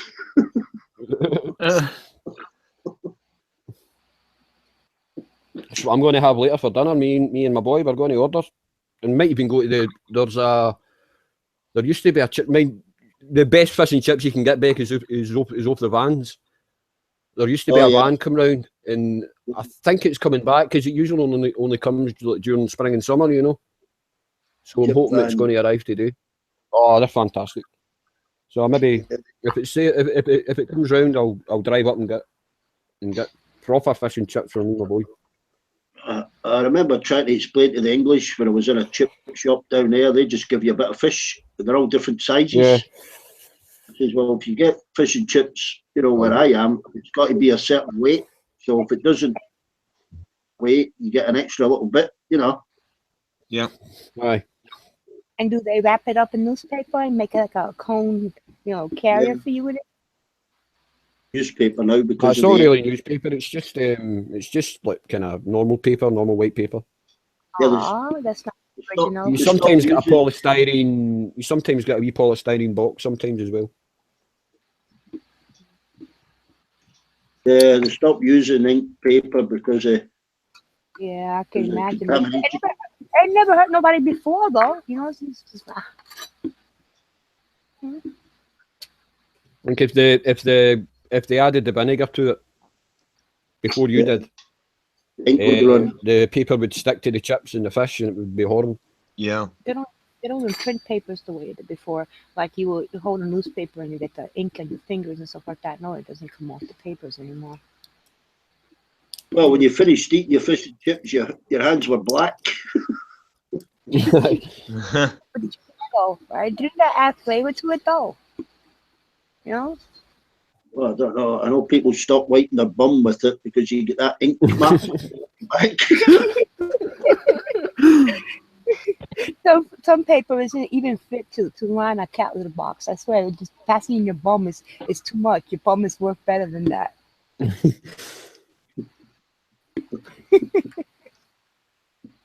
Back in the day when you used to leave pubs drunk, you didn't fucking care. Believe me. Don't care now. Just give me it. You don't even regret it the next day. It's different when you get a kebab or something like that. Then you definitely regret it the next day. No, the next day you got a taste in your mouth. You try to work out what you ate the night before. Exactly. Oh, I don't know how many times I've been to like the Indian takeaways, and I don't even know what I've ordered. Yeah. It certainly looks nothing like the thing that's in the bloody menu anyway. No, no, it looked like Isn't that true? Seriously, right? It's always looking so You- picture perfect. And you Yeah, get yeah. See when some see stuffing when you with get a it. takeaway menu, especially for an Indians, they all look fantastic, and then when you order it, it comes back Yeah, and with it's little bits of wilted aye, lettuce and, a bit of and slop. side onions and no, it's like having a fancy meal in one of them restaurants, you know, where you pay 30 quid and they bring you a little lump in the middle of a plate. with You two drops eat of it, sauce around the plate. Oh man. you eat it in 30 seconds. You know, like a wine tasting. You say, yeah, that's fine. I'll have one of those. I can tell you Yeah. That's it. about the restaurant business. It's a scam. I mean, really, I just the food you eat there is never real food. Number one, even in a restaurant. Right. Like for example, you go to a Portuguese restaurant, right? Is that food in that restaurant actually Portuguese food? No, it's Portuguese food, like made to be acceptable by whatever culture is there. You know, like I go to Spanish food restaurants, and what I find is, gringified Spanish food. No flavor, no nothing. Oh no, we don't add that much because people. Oh, then you're not really selling me Spanish food, are you? You know, Hold on. that's what it is. Abby, if you go to Massachusetts, Fall River, and you go to a Portuguese restaurant, you're actually going to have a plate of Portuguese food similar to the island where I'm from. Because I was there in 1991, So, yeah. and I had a plate of octopus, and it was just like being at home and having a plate of octopus. There is exceptions, those small restaurants, right? Like those mom and pop family run restaurants tend to be more authentic in their menu than something that's like a big fancy restaurant of that country and just that caters to a different, clientele. Right. Yeah, But you I find think like it's Spanish food, they over here the best Spanish food that I find is like Dominican food or Puerto Rican food. And we have like these little holes in the wall type of restaurants, right? And they have the most awesome, authentic tasting Spanish food ever. Yes. You know? Yeah. But if I go to a restaurant that gives me this big plate with some little quail or some drops or something next to it, I don't feel that's actual Spanish food. You know what I mean? no, it's always cooked different at home. Mm. I'd rather have a grilled cheese at home than any fancy restaurant food. Yeah.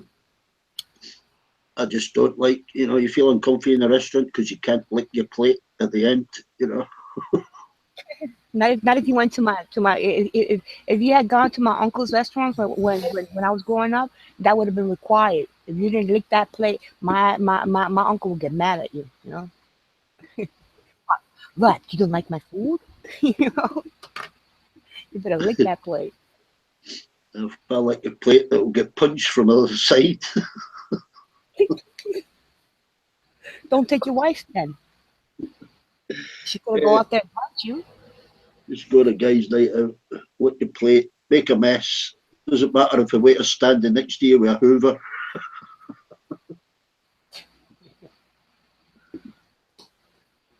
That's all very good.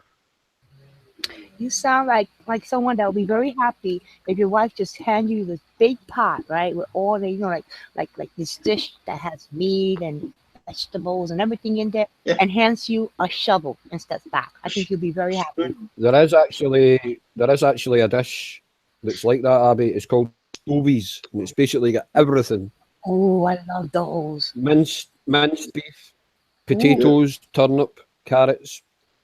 I think you throw peas in there as well. Maybe just anything. Do you know what it's like? It's like a Scottish version of paella. See paella, you just put everything, yeah. You use everything in there. whatever you have available, whatever's left over, whatever you Yeah, got, you throw it in there. And that's it. Yeah, rice and yeah. It's like a Scottish paella basically. throw the lid over it, and that's it. Dinner's ready. Step on up to the pot. Yeah, you can make a pot of stovies and it should last you 3 days, depending how big your family is. Aw. Yeah, everything's in a tin now.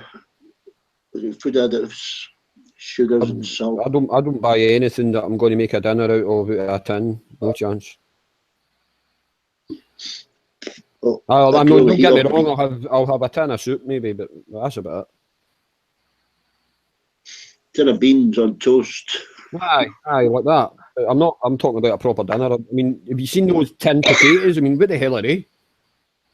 Oh no, it's disgusting. You don't like potatoes?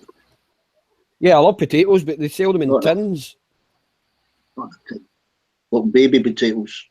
Aye, they're In wee tiny tins? things, and they've got and they're in like a salty brine. It's bloody horrible. What? Why would you buy a potato in a Yeah. tin? That don't even make- Exactly, it's horrible. It's like Wow. you go to Wow. your certain supermarkets, and there's these sections of all this cheap stuff.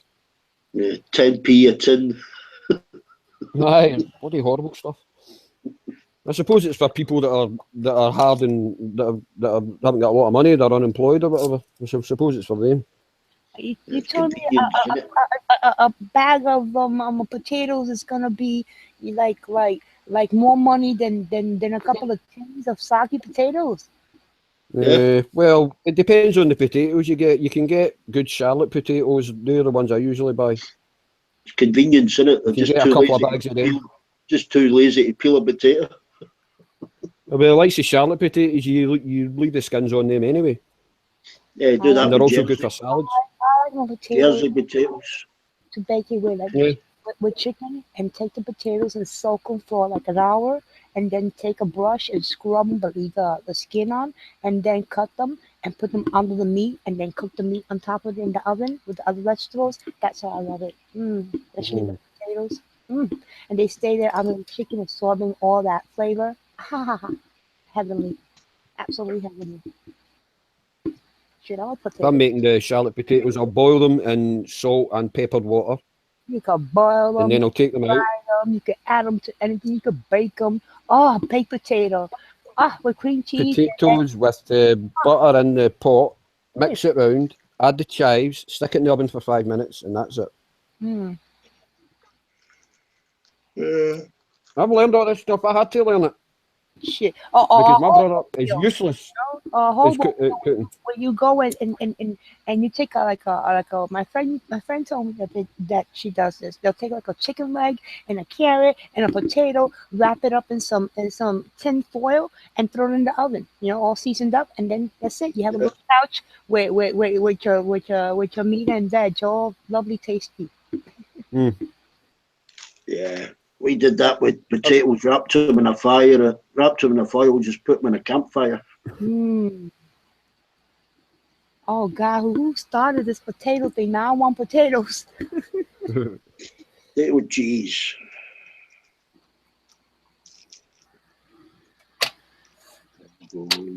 Most nights I'm cooking for four, so I can't really do those things like for one person. It's got to be for four. I could do toasted beans or a boiled egg. I'm not allowed to use a cooker because I don't clean up properly after myself. I'm basically the mum in this house. You got a little penny? Have you got a little penny, Dave? I've got one that says kiss the cook. I was going to scrub out one of the O's and put something else in, but decided not to. To fix it. Aye.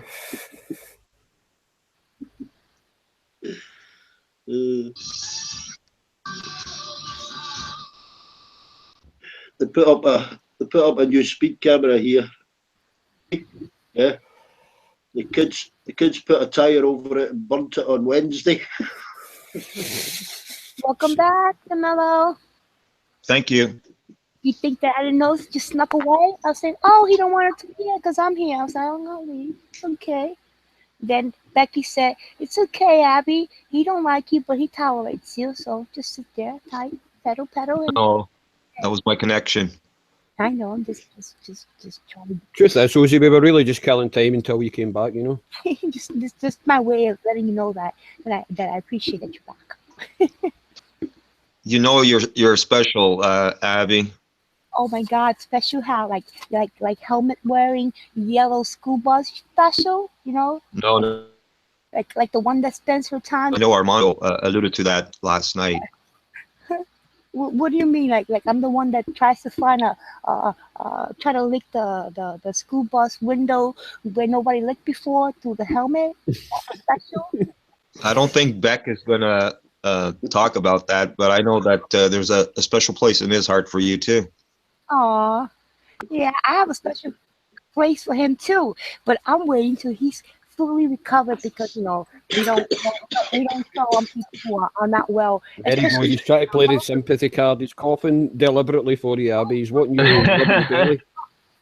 Oh yeah. Uh, Oh, uh, poor Becky. You gotta tell the Mrs. Becky to hang on, go and rub your hang on. chest with vapor rub. You know, put some in the bottom of your little teeth and put socks on so you can breathe more easier. So then I can unleash the hounds on you, Becky. You know, it's okay. I'm saving it all for you in a nice airtight Tupperware. So you just don't worry about that. You go and make yourself better, okay? And I'll save it all Yeah, for you. Let me know yeah. when you're ready, I'm, okay? I'm trying to read the teletext through my eyes are watering with this cold. I can't read the teletext. Oh, Oh, poor baby. Poor sweetie. Uh, Aw. Nah, just kidding, but I hope you really are better. You know, your cough did sound kind of clear and kind of it's, not. it's like a dry cough. That's what it is. What I'm saying, what I'm saying, Abby, is you're very magnetizing. You have well, that quality. well, thank you. I don't take compliments. Well, yeah, I'm gonna be good here. I appreciate it. That's very kind of you, but um, sometimes I wonder, like, hey, I got Hey, someone blowing me up all the time. I'm like, wow, okay. did, did you see what Laserge was typing to Armando and his wife last night on a text stream? I, yeah, I seen it. I don't know why he does it because if he doesn't, as Abby I, has said hundreds and hundreds of times, if he doesn't like it, why does he come here? I did that. I had company here. So after the morning, I couldn't come back. So I don't know what happened, but I was here all morning, and I, he just he relaxed again. I don't care what I search, sir. As far as I'm concerned, the Mellow and everybody here, I met the real Nolan last Friday. So no matter what he does now, I'm gonna keep that, in my mind and know that that magic moment last week, he revealed how nice and how good person he is. So whatever this is, I'm gonna take that to be, just mental illness displays, just like that That's what I chance said. like behavior, and just ignore it. Really, basically, just ignore it because there's nothing you could do about that. I said. And I mean, I spent there's the morning here just going on saying, "Oh, I'm so miserable." Were you here? Oh yeah, Demelo was here. Demelo, remember? I even fooled Kiwi. Kiwi thought I was actually serious, and I was going on about saying, "Oh, I came to Amando's chat to be miserable because I hate it here, and this is the worst chat ever." And and I just went on about that to make a point to say, why would anybody who feels that way be here? I don't get that part. I never. yeah. I Yeah, I never. mean, I think I've maybe complained once to Armando, and it Baby, was I was getting ejected by a certain someone who will remain anonymous. But that's the only time I've ever complained. Yeah, you can complain all you want, but basically this is Amanda's chat, and whatever Amanda wants or Exactly. Mrs. D wants is what's gonna happen Exactly. here. That's it. And either you be good with it, and if you're not, hit the X and keep walking. That's all. who's Just couldn't That's it. believe what he That's was it. typing. who's Unbelievable. Mrs. V? Hello, Paki. Happy Friday. Okay, how about you? Hello, baby. Hello, Dave. Hello, Demelo. Hello, D-Bag. Hey, HP. Hey, hey, Pemi, is it true that you have a thing for my creator Ronin? You like him? You like him? Is Oh, it true? absolutely, I like him. What is not to like about Roman Cave? He is an absolutely charming gentleman. Why shouldn't I like him? And as a matter of Okay. fact, he did break my heart. I don't know, Paki. It was like it wasn't as a heartbreaking Romeo and Juliet story as between what happened between you and the Tutti. But yeah, he actually it was on Valentine's Day, I believe. He came Uh, on as a cat and rude to me and broke my heart in front of everybody. Yes, Paki. But I've since moved on, and you know, I'm good, and I hope. Oh my God. Oh my God. It's such a heartbreaking story. Yeah, it was so sad. It was like my little cow heart was like a fragile little crystal heart, and he just took it and just stomped on it over and over again, and Oh my then God. bit on the little smashed pieces of glass and kicked them around. Yeah, Oh, oh. How could my creator be so cruel? Shame on you, creator. I Shame don't know. on you for rejecting baby. She's so sweet. Don't be rough on him. You just sometimes, There's when we a get there's a song that sent Packy last night on the Google Hangouts, and it would sum up this to a T. What? I know you're a little insensitive when it comes to this subject, Pammy, between you and Ronan. So if you don't want me to sing it, I'll completely understand. Baby, what baby. what happened? Sorry seems What? to be the hardest word. Want me to sing it? 'Cause I'll What is sing it? No, Okay, no, okay, I no. won't. I want to sing love songs. Well, that is a kind of love song. I want to Hey, sing love songs. Packy, hey, hey, let's baby, sing. baby, Yes, darling. baby. I Yes, sweetie. think, I think it's the Trump obsession. It's the anti-Trump obsession that made him so cold. Because before posting these Reich tweets, he was a normal person. Mm-hmm. I think it's the Trump obsession which made him so cold. No, it's actually an illness. It's called Trump derangement syndrome. But it's okay. It's all right. He has his views and he has his views and I have my views. And the fact that he's opposite from my views actually makes him way more attractive than someone else there saying, yeah, yeah, pay me, you're right all the time. And yeah, yeah, yeah, Trump, Trump, Trump, it's cool. It's cool. It's okay.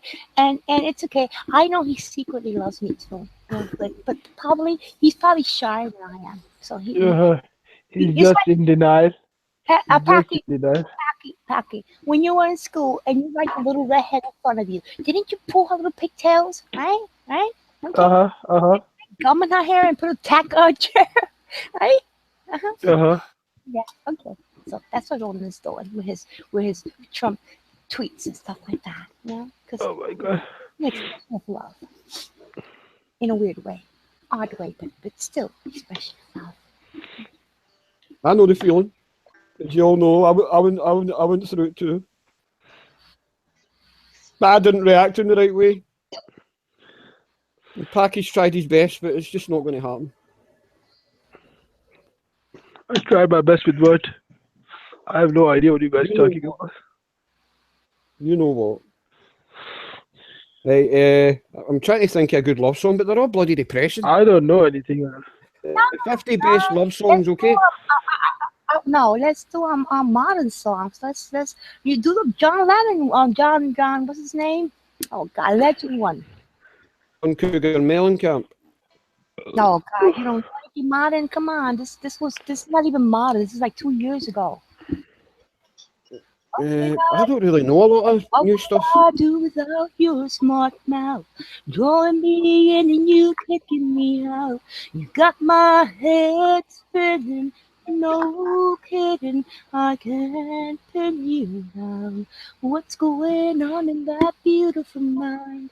I'm your magical mystery ride. And I'm so dizzy, don't know what hit me, but I'll be alright.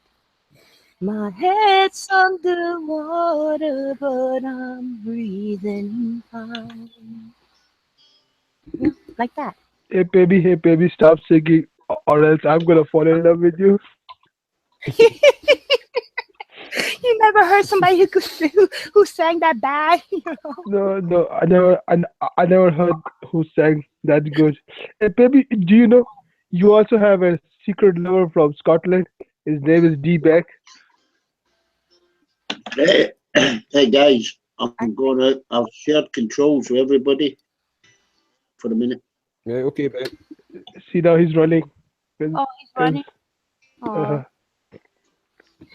Becky loves to hate me, and I love what he does. That's it. So, all right, Becky, your turn. Sing the next verse or something. You want me to sing? Mm. Oh, I can sing. You know the song that never ends? Never ends. Yeah, the song that never ends. Wanna sing it with me? No, I have never heard that song. I'm That sorry. never ends. Yes, it goes on and on, my friend. Some people started singing it, not knowing what it was, and they'll continue singing it forever just because this is the song that never ends. It goes on and on, my friend.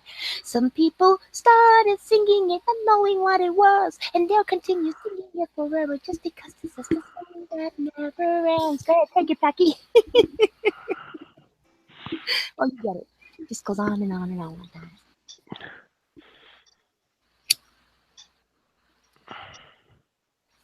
All right, so Demelo, your turn. Okay.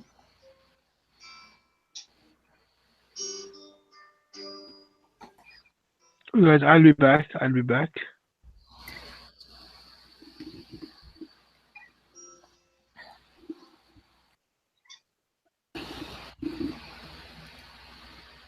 All right.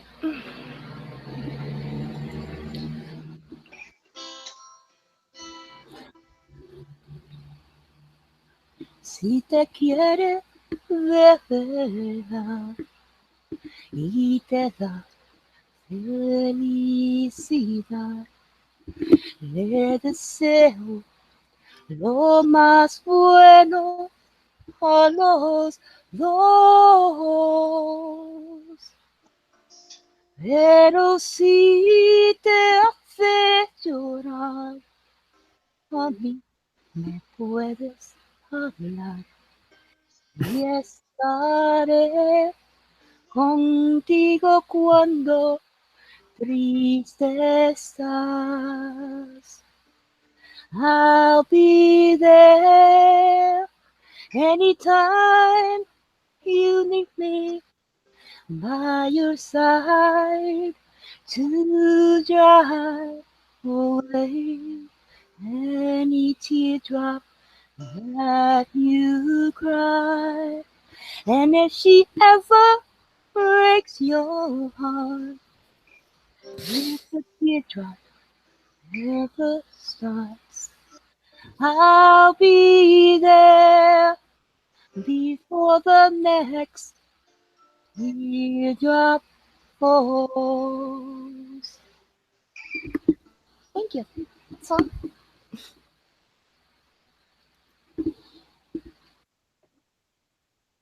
Nice.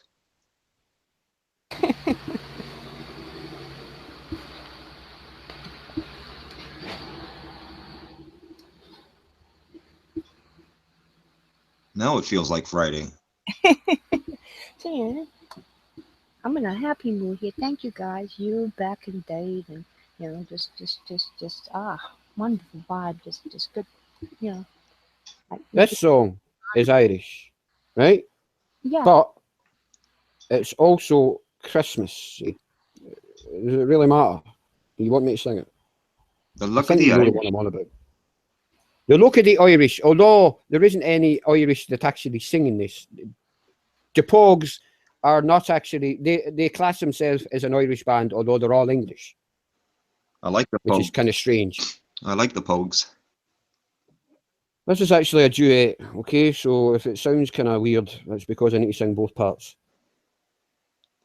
So just give me 1 sec and I'll sing it. This is dedicated to Rose Claire and Sean. All right. It was Christmas Eve, babe, in the drunk tank. An old man said to me, won't see another one. And then he sang a song, the rare old Mountain Dew. I turned my face away, and dreamed about you. Got on a lucky one. 918 to 1. I've got a feeling just for you and me. So happy Christmas. I love you, baby. I can see a better time when all our dreams come true. And now the woman sings.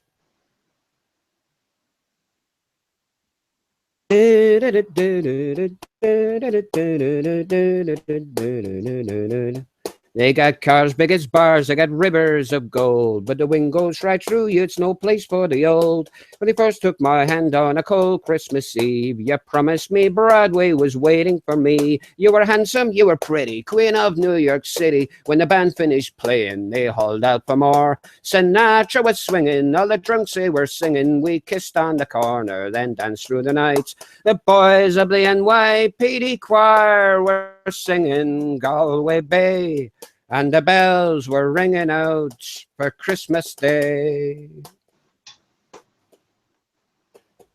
You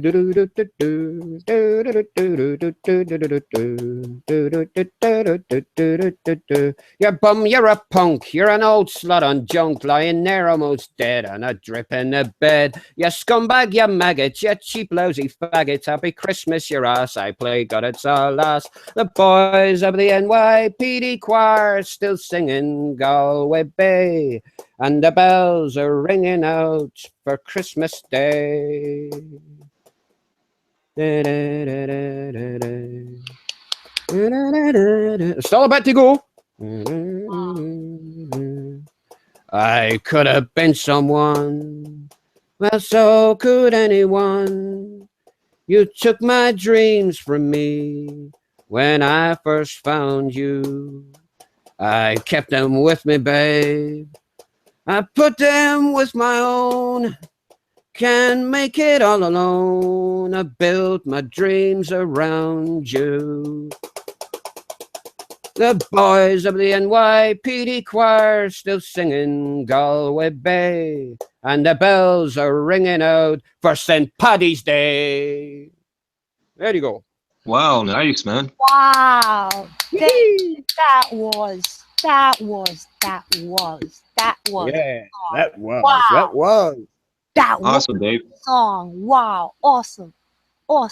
Yeah. I Wow. should have said St. Paddy's Day for the You start done instead so of much Christmas Day. before. I You're did that again. very talented. You have such a gentle voice. To hear it like that. Wow.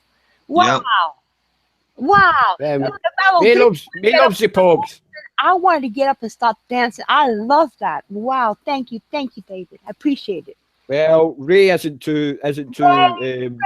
Ray, Ray's come just on. jealous. That's You what say it is, that Ray. You're just fucking jealous of my fantastic Irish voice. Now shut the fuck up. Well, happy St. Patrick's Day to anybody and everybody who celebrates that. And Yeah. you know, I think Dave hit it out of the park there, man. Right on. absolutely. Well, I'll need to have a wee break after that, so my head can shrink slightly. Aw, no, I just give yourself a good pat in the back. Okay, just pat it. Yeah. There you go. That's enough though. Don't. I could sing another pog song. This one's called "The Body of an American," but it's very, very difficult to sing because the lyrics are extremely quick. So if you give me a little minute, I'll try that one.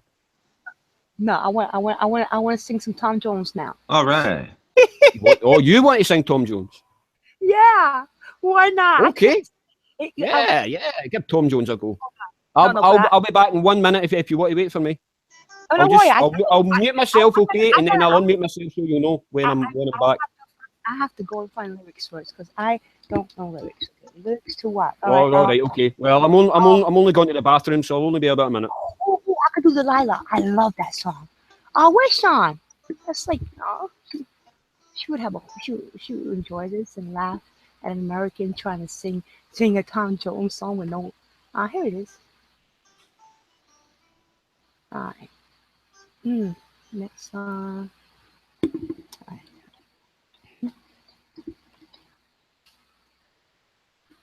Ah, here it is. All right.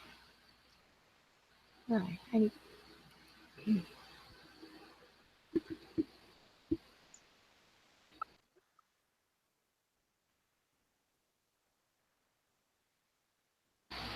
I'm gonna regret smoking. So, you know what? Babe, you still there?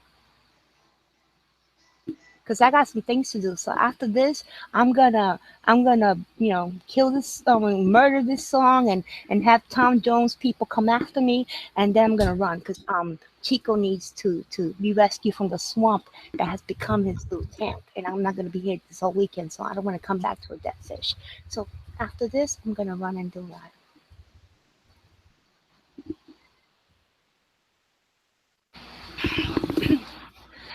I saw the light on the night that I passed by his window. I saw the flickering shadows of love on his blind. I was his woman. As he deceived me, I watched and I went out my mind. My, Delilah. Dun-dun-dun-dun. Why, Delilah? I could see that man was no good for me, but I was lost like a slave that no one could set free. At break of day, as that girl drove away, I was waiting. I crossed the street to his house and he opened the door. He stood there laughing. I felt the knife in my hand and he laughed no more. My, Delilah. Mhm. Why, Delilah? So before they come to break down the door, forgive you, Delilah, I just couldn't take anymore. He stood there laughing. I felt the knife in my hand, and he laughed no more. That's it. I'm out. Wow, nice. Thank you for allowing me to share that. Aw. You're not leaving, are you? Hmm? You're not leaving, are you? I gotta go. You I got can't some leave. things I gotta. No, All right. I'll be back later. I got some. I gotta. My poor Chico.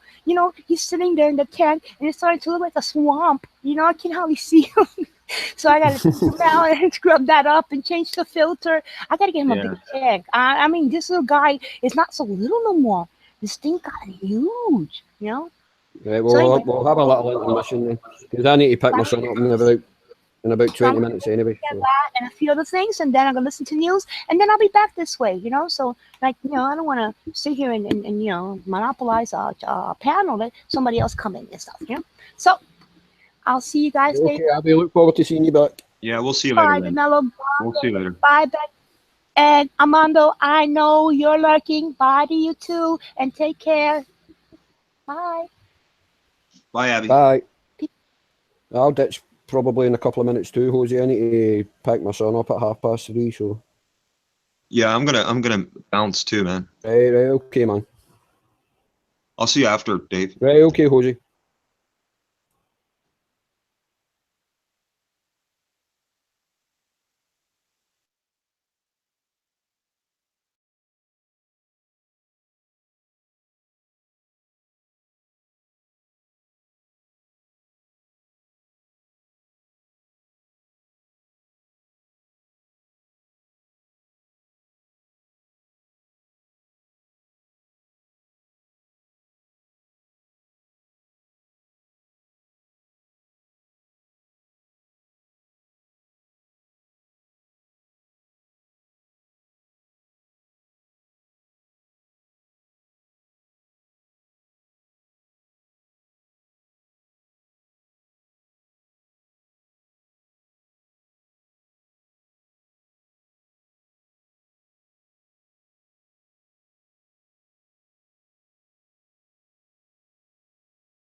Hello, it's Eddie Mello. Hey, man. I see you invited Lesage. I'd like him to join. Yeah, man. He's really fussy today. Yeah, I don't mind talking to him. Actually, I quite enjoy talking to Lyserge.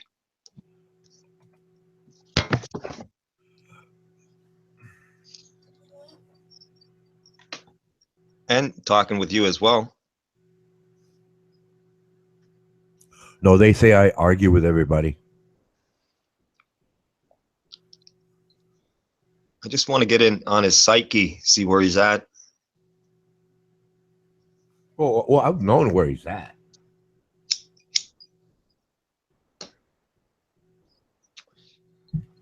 Oh, you want me to go on now?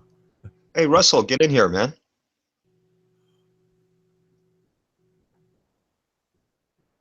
We need to get Russell in here with Lyserge, man. That'd be fun.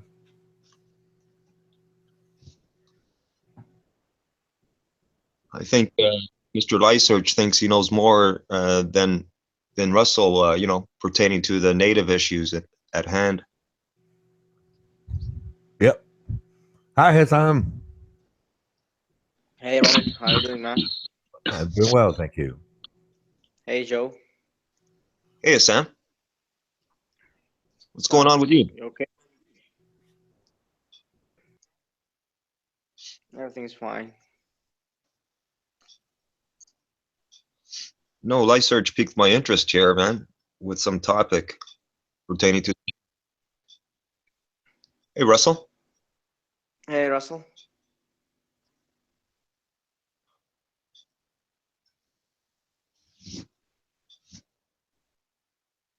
Now we're just waiting on Lyserge.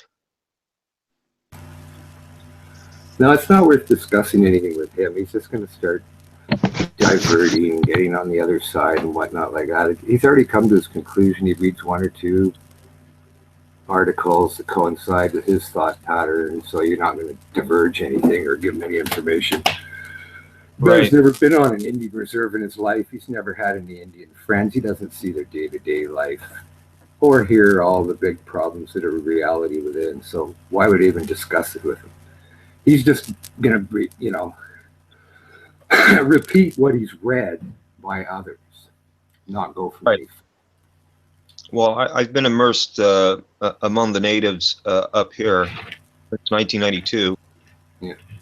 So I think I have a pretty good idea about their issues and whatnot. Yeah. Well, there's the history of those schools and whatnot like that. I mean, that's an old fact. That was basically out in the Alf areas and whatnot. I'm sure that, with whatever individual ran it and whatnot, and the people that are actually attracted to that type of work, being the people that take care of the children and teach them and that, sometimes it'll attract more predatory types and whatnot, Right, the residential schools is what we're talking. Yeah, you're not, like people that are, say, a normal frame of thought might go in there and think it's so hard that they can't stay or whatnot, right? Whereas if people that stay might have an attitude of predatory, or they might think, well, maybe I can make a difference. Who knows? Right.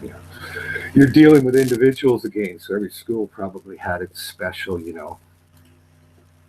horrid person, but to blanket it all that it was planned as they bring disease kids to actually expose them to other kids, to give them diseases, to actually exterminate the whole. Give me come on.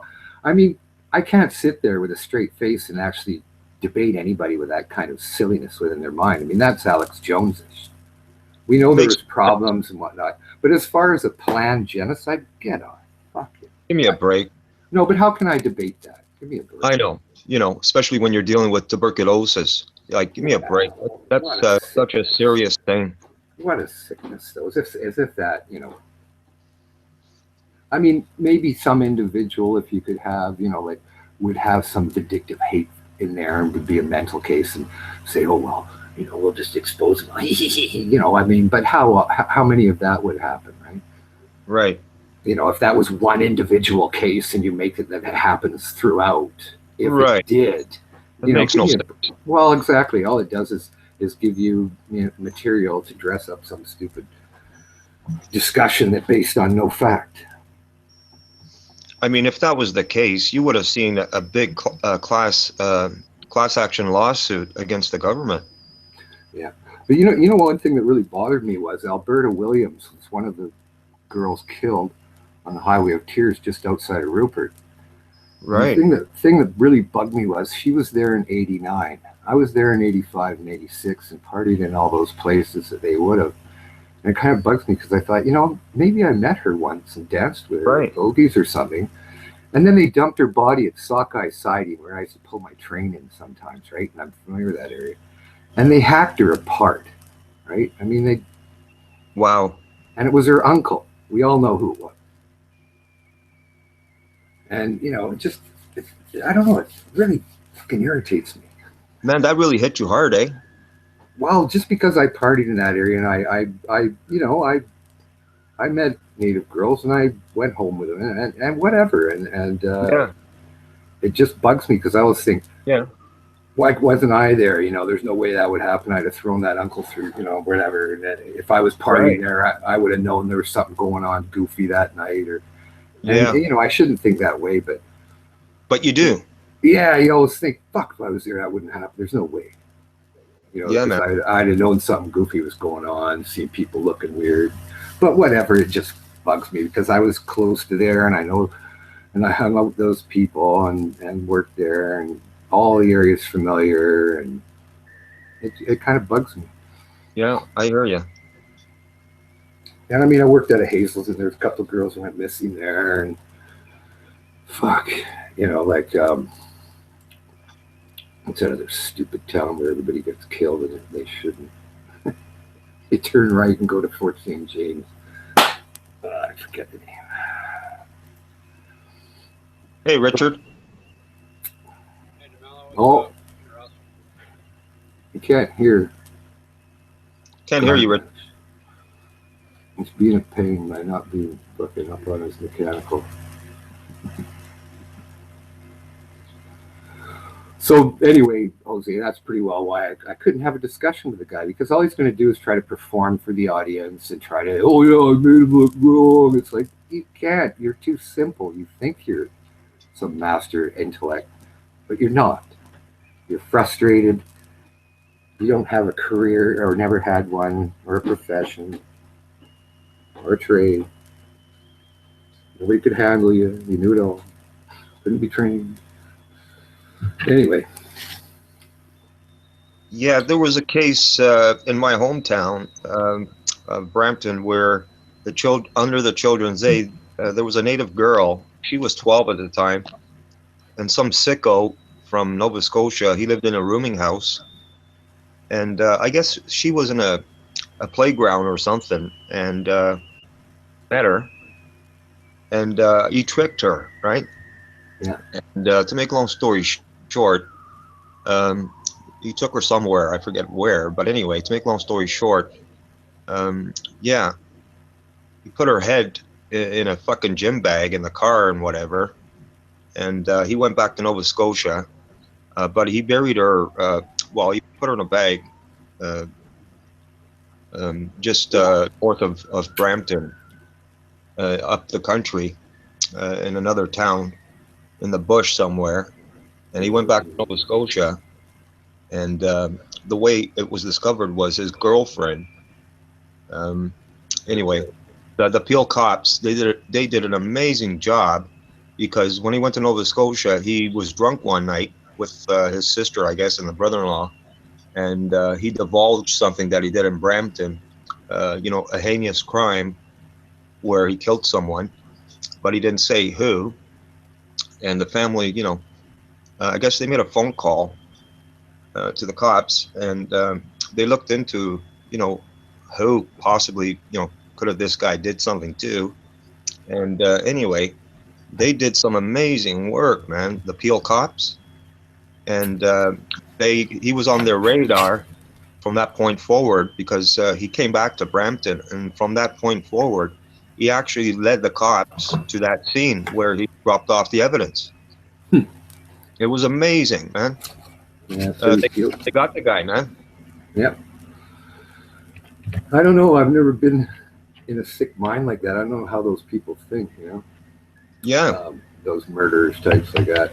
I mean, if you want to listen to a story that's kind of surprising, it'll probably surprise you. Years and years ago, I don't know, I was probably 17, 18. Me and a couple of friends, a couple of native friends were going up to where a park area that was by some creeks in a park where we used to drink in an area. And, you know, drop rocks on track torpedoes and make bangs, just do kid things or whatever. And one day we were walking up and there's a dirt road that goes down by, and one of our friends who was with us, Brian Spence, just goes, well, goes just down the road there. That's where Benny and Tiny threw a couple of those Philippine fucking sailors in there. So we didn't think, we were going, what? Really? What? They just chucked them in the bush there, probably, or whatever? He's going, yeah, that's what I heard. It's supposed to be down there. And we just kind of, yeah, whatever. Fuck, man. Really? Did they do that? Anyway, we heard about it in the paper. And then we walked and carried on, you know, did our thing, didn't bring it up again. You know, it wasn't like we were going to go back and start searching. Well, you know, it was kind of like, and then 6 months later or something, somebody turned somebody else in. And they went and found those bodies, right, that were in there, that were Filipino sailors. Wow. So you can imagine, like, how much that the police actually fucking know. I mean, we knew, you know, like, I mean, 8 months earlier, didn't even put two and two together, figured it was all, you know, sorted out or whatever. It didn't happen. But, yeah, I was surprised. Just going, what the fuck? I said, Brian told me about those 6 months before. I was just surprised. I thought how enclosed and how the police don't talk to the right people, or people don't talk to them. But it was surprising that it kept that silent for so long, because I know that a lot of things do happen and then the cops will find out later because somebody turned somebody in, like, but I was surprised it was that long. Yeah, you remember the Nobody Pickford? knew. Remember Huh? the Pickford situation? Yeah, I knew people that went out to Piggy's Palace and partied all the time. I never went out there because it was too far. I'm not going to go all the way out to Port Coquitlam, right? Just patch people I know, right? And people that know patches and that, you know, they were always out there partying. I heard Man, about it. I heard that was about it. I wasn't going to go out there. Like I said, I'd have drove home drunk, or I just was too far. I thought, I don't need to go out there. But I got invited a few times. Hey, we're going out to Piggy's Palace. It's wild, man. But I mean, that was Dave Picton. That, you know, Robert Picton was, you know, I heard about him. He was just a weirdo and nobody really, you know, he wasn't really part of the crowd. It was Dave, the brother, that was the, you know, he hung around with the Angels and that, and knew the patches. But I don't think unbelievable, eh? Unbelievable how he did that, eh? And the pigs, you know, use the pigs to get rid of the evidence, eh? Oh yeah, grind them up and feed them. Canada grade A human fed pork. There was rumors about it again, though, Jose. I heard rumors there was shit going on out of that place before the big thing went down. It was during when that guy in Vancouver Police, the Vancouver Police didn't like him because he was a technician, and he started saying there was a serial killer taking prostitutes and probably taking them out and killing them, right? Right. He's going and everything. And they said, yeah, what do you know? That's all facts and figures. We do real work on the ground. And they told him he was an idiot. They told him he was an idiot and fired him and that, and he was right, of course. But I remember at that time when that terminal was going through, I heard rumors because I brought it up to these people that I know at the shop. They're, you know, whatever. I'll just say they're trash. And he said, oh, fuck, man, that's Picton's fucking brother. He's fucking pulling those broads. That's what I heard. They're fucking going out to Picton's fucking place with that Robert, the fucking mental case. And I heard that before that, you know, it went down, right? That's what he said. He said they knew. You ask any of those patches that hang around there, they all knew what was going. Well, they had an idea because there was rumors about it. I mean, I even heard about it 4 or 5 months before Picton was. They had an idea, yet no one made a phone call to the cops? Well, you know, it was, you know, they get people that say stuff and then they hear rumors and that. And, you know, the cops don't even like going out to that kind of environment, right? Bikers and people that hate them. But who knows, right? I mean, they were probably working on it maybe. But I was surprised that, hearing about it from Dino, going, "Oh, look, I hear they fucking Robert picking that fucking nutbag. He's the one that's grabbing those fucking broads off the street." And I heard that 6 months after, 6 months before he got busted from a guy. Well, I mean, Canada's never seen anything like that prior. No, well, no, I guess not. Well, there was a few mental case type people like that Shearing guy had shot that whole poor family and took the young girls there, 11 and 12 or something, and raped them and then killed them. Which one was that? The name was David Shearing, and I was going fishing up to Merritt, and it happened up in that area, right up in Wells Gray or whatever beyond. And yeah, I just got caught like when we were going fishing, so that's why I remember it. Wow. Another sicko, right? He's in jail. He always tries to get bail, but they tell him to fuck off, which is good.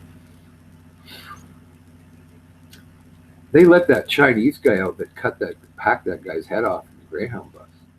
Oh yeah, I remember that, man. That is a real problem. I mean, how does somebody do that, and you actually think that their brain has, like, been rehabilitated from that type of thought? Give me a break. No, I don't believe it. What gets me, man? Once a human being crosses that fucking line, they're sick, and you can't change it. Maybe if you give them religion and keep them caged, I don't know. You know what gets me is that guy that did that on the bus. If I was on that bus, man, I would have got that guy, man. Same here. I would have got him. You know what I would have done? I would have grabbed any huge item. I don't care if it's a camera. Yeah, a fire extinguisher or whatever, man.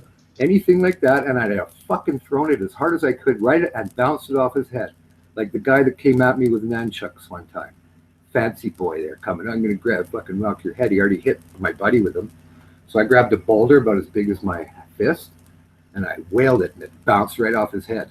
And you think he was swinging those nunchucks anymore, thinking he was great? No. And I went up and booted him right in the jaw, and I think I broke it, and taught him a lesson. But I bounced a big boulder right off his forehead, and I went right on.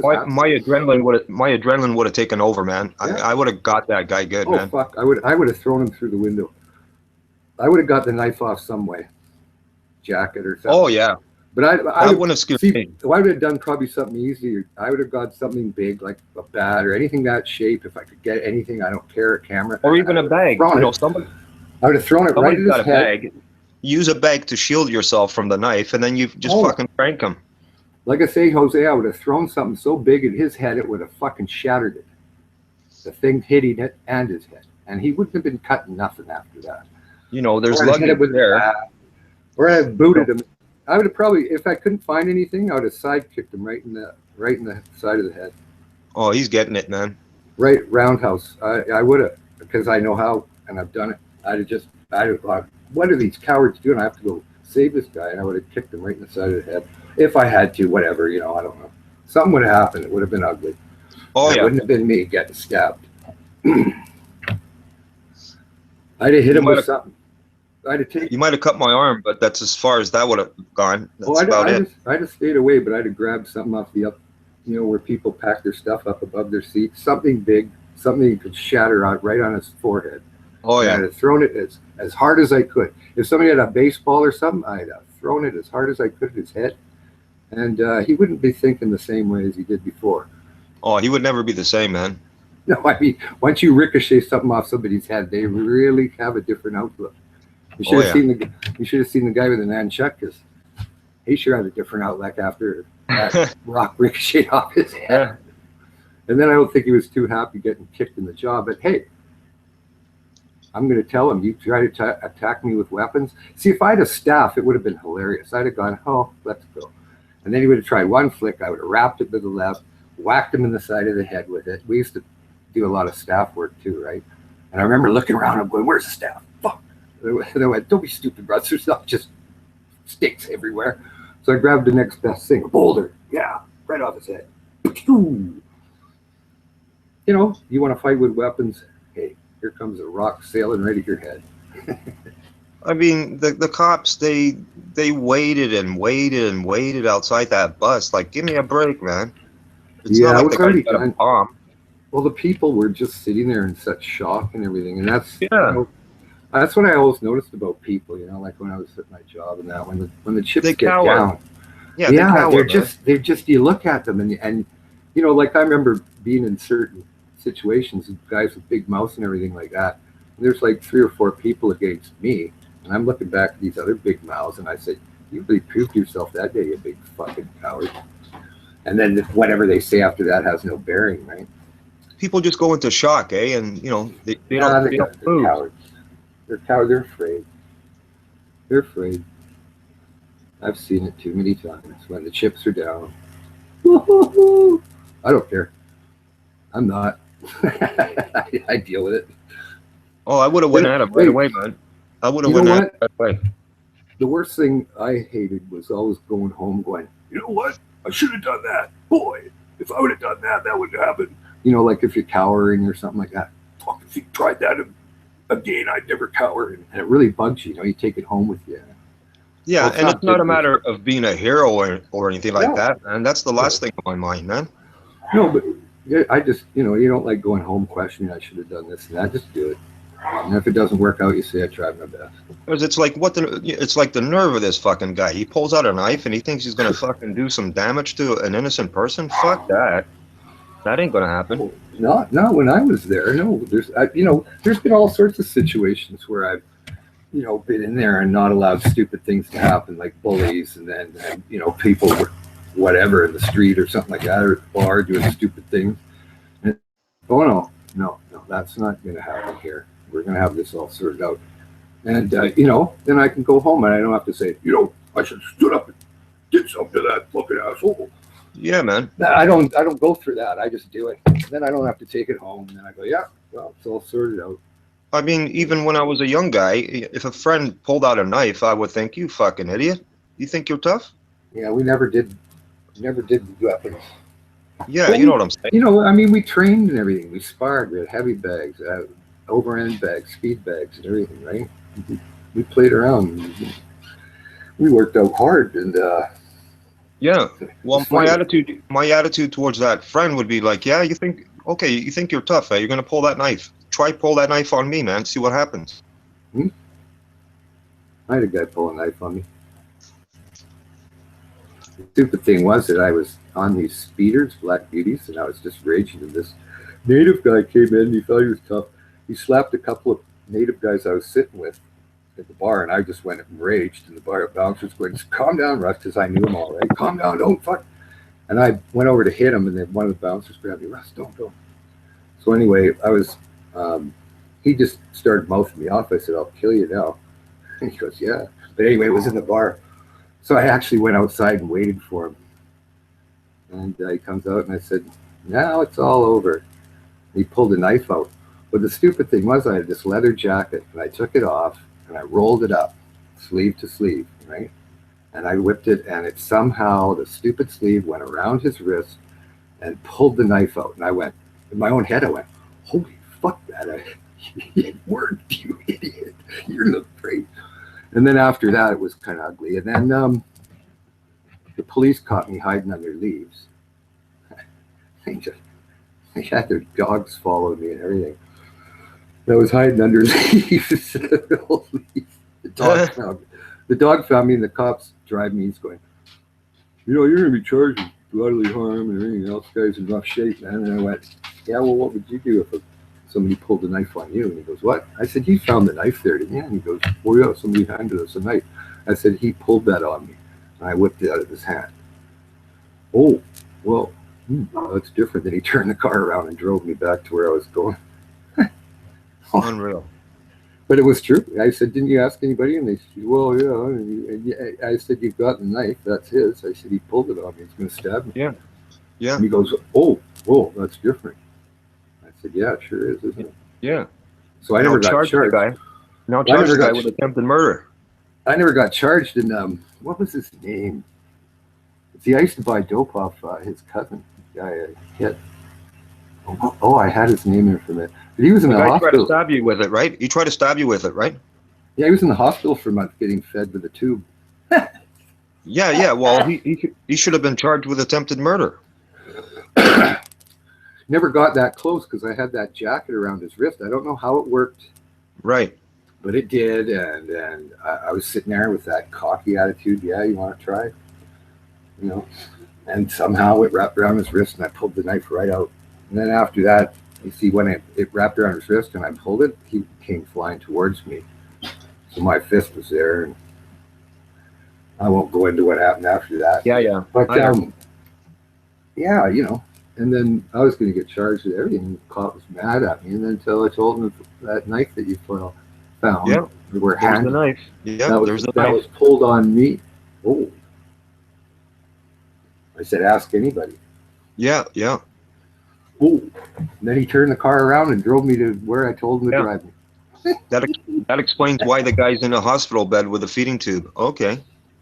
Yeah, he never forgave me for that. I remember seeing him one time on the street, and he walked by me, and he gave me the dirtiest look. And I don't know, I was straight and everything. I said, you give me that fucking look again, if I ever see you, I'm going to do worse. You're going to be in the hospital permanently. And he sits there, and he wouldn't even turn around and look at me anymore, just walked away. But I just felt like saying something. I said, I already clobbered you really bad once. Don't you look at me like that. Because he's a little, real gorilla-looking guy, pretty big, muscular arms and everything like that. But he was like 5'8" or 9 or 10, I don't know. And he thought he was tough, but whatever. You can have all his little veiny arms and that. And he went down real fast. Boom, out. Small man. Yeah, he No, had a no. small man complex. No, he wasn't that small. Like I said, he just thought he was a tough guy. It was all show, and that particular night he had no go. I never did see him much after that. He'd always leave. Like I said, I saw him that one time on the street. Gives me a dirty look. I should have gone back and clobbered him. Or just give him a slap on the back of the head. Hey, go back. Say, don't you look at me like that. You remember what Smart happened? enough. Yeah. But yeah, I just yelled at him. No, Lyserge is pretty well impossible to converse with, like to talk. I thought maybe he was going to come in, man. That's not worth it. All he's going to do is try arguing with me.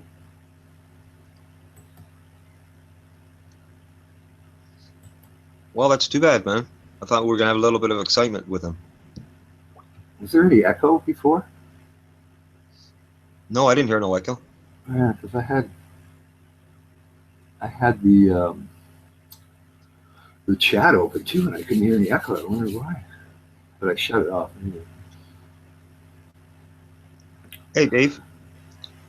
Dave S.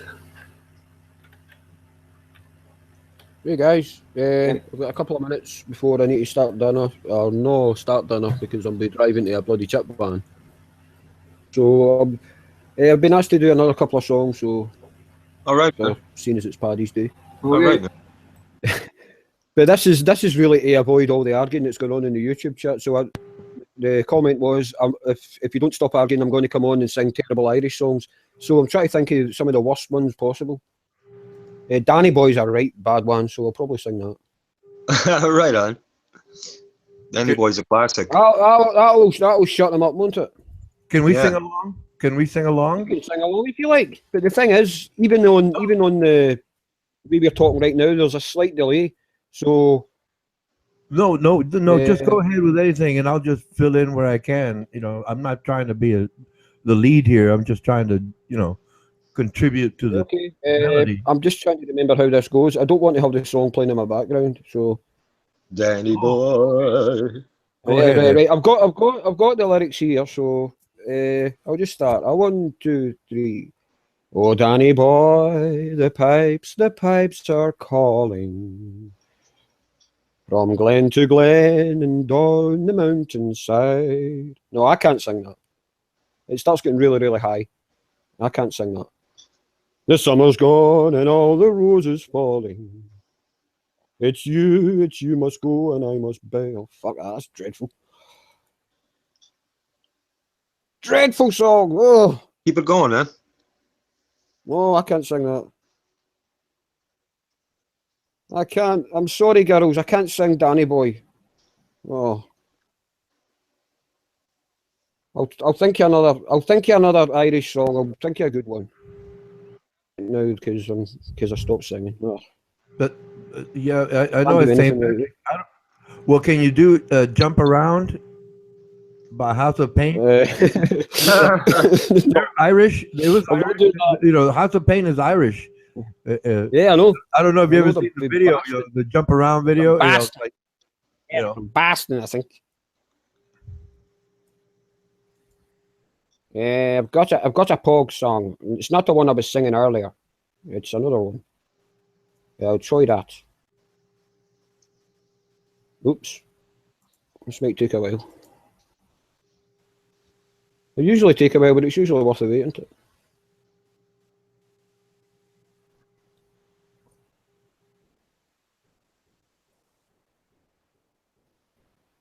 So no on the House of Pain. Nah. I've got to sing a Pog song.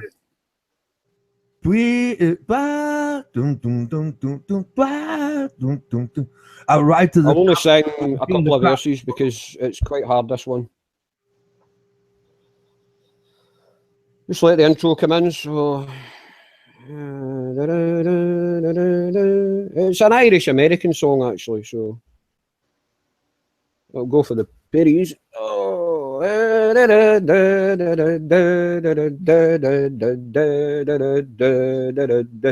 The Cadillac stood by the house, and the Yanks they were within. And the Tinker boys they hissed advice, hot wire her with a pin. Then we turned and shook as we had a look in the room where the dead man lay. So big Jim Dwyer made his last trip to the shores where his father lay. But 15 minutes later, we had our first taste of whiskey. There was uncles giving lectures on ancient Irish history. The men all started telling jokes and the women, they got frisky. But by 5 o'clock in the evening, every bastard there was pisky. Fairly well gone away, there's nothing left to say. Farewell to New York boys, to Boston and PA. They took them out with a welling cloud, they were often heard to say, I'm a free-born man of the USA. He fought the champ in Pittsburgh and he slashed him to the ground. He took on Tiny Taranella and he only went one round. He never had no time for reds or drink or dice or whores. And he never threw a fight till the fight was right, so they sent him to the war. Fairly well gone away, there's nothing left to say. With a Flint Joe and Aaron Go lives in America. The calling of the rosary, Spanish wine from far away. I'm a free-born man of the USA. Hey, there you go.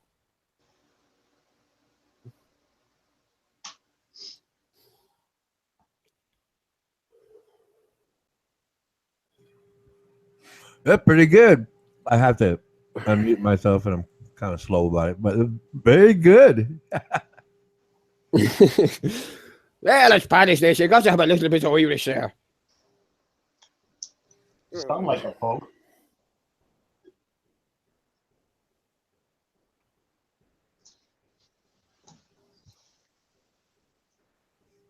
I mean, there are Irish folk tunes. I forget. Yeah, there's plenty. It was I think it was that Bronage gentleman. He posted a couple of links. Hold on a minute, I need to make this. Right, yeah.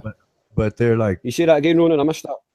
I don't know. I'm just talking to fill up dead air. It's really Yeah. not important. Well, I could do a more kind of folky type Irish song if you like. This is genuine Irish. I just wondered if you ever heard those songs. I forget the names of them and all, but they're very good songs. It's like all kind of really happy sounds, but the storyline is not. It's rather depressing. It talks about battles and things of that nature. Yeah, Hello, majority of Irish folks like that. Yeah. Top of the morning to you. Top of the morning. Happy. Hello there, Funky Morganics, and a happy St. Paddy's Day to you. Happy St. Paddy's Day to you. Yeah. Hi, Funky. So I was just about to sing another song, but it's a kind of folky one. Well, You ever heard of the Fields of Athenry? what is it? The The fields of Fields of Athenry. go for it.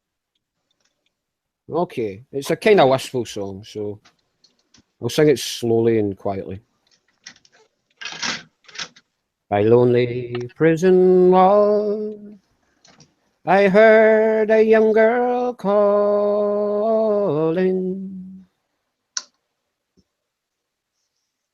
Oh, they have taken you away. For you stole Trevelyan's corn, so the young might see the morn. Now a prison ship lies waiting in the bay.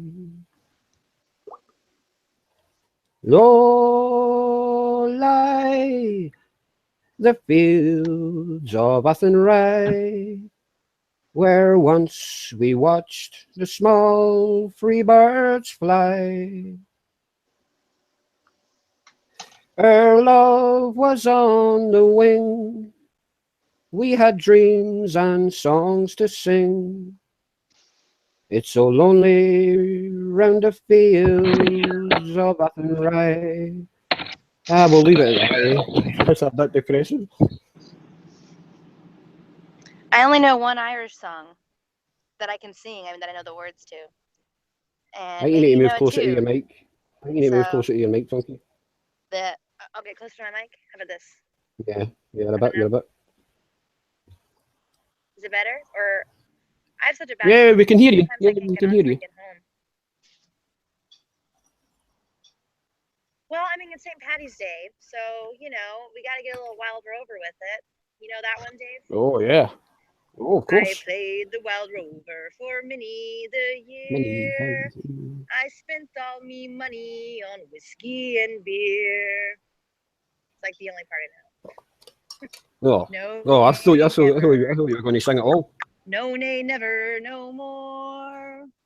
Will I play the Wild Rover? No, never, no more. Cheers to that. Right on. Okay. Yeah.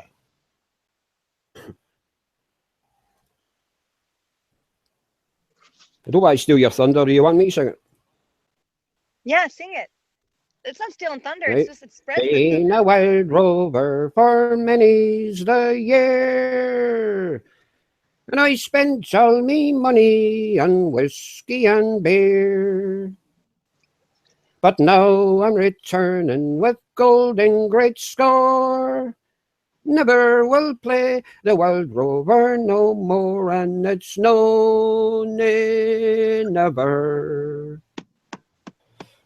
No, nay, never, no more will I play the wild rover. No, never, no more. I went into a alehouse I used to frequent, and I told the landlady me money was spent. I asked for her credit. She answered me, nay. The customer as you I can have any day, and it's no. I can't be bothered singing that. Irish songs wear you out. They wear you out. And plus, I've silenced the room. Excuse me, Dave Sinton. Yeah. Yes, I basically what I just did. I asked the computer, traditional Irish songs, and then I got my Wild Irish Rose, Danny Boy, Galway Bay, a great day for the Irish, a little bit of heaven. I'm looking over a four-leaf clover, Pego My Heart. That's an Irish lullaby. When Irish eyes are smiling. That's a list if you'd like. I could post the lyrics in the side chat. And you No, it's okay. It's okay. Well, no, time out. Irish songs wear you out. They wear you out, believe me. Okay. Okay, I'm going to go through the list again. And like I say, you can pick like your favorites and we can work back that way. Okay, it's My Wild Irish Rose, and then there's Danny Boy, the classic, and then Galway Bay, a great day I for think the I want to know Irish. Galway Bay. You want to do Galway Bay? I think I know it, but I'd need to see it first. It's either Dolores Keane or the Clancy brothers. Oh, wait a minute. Unsure how it goes. Wait a minute. I could post the link in the side chat. Can you work that from there? Bring up another page and look at the same page that I'm on, and obviously pick the song and then sing from there. Would that be easier for you? I'm not going to sing Galway Bay. I know the song. It's too.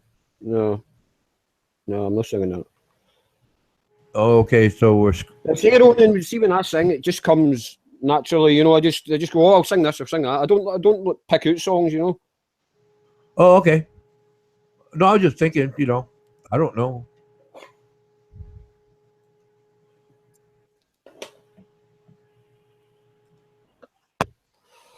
But like say, when Baby was on earlier and Jose was there, I sung that Fairy Tale of New York. That just came to me, even though that's a song that's actually about Christmas.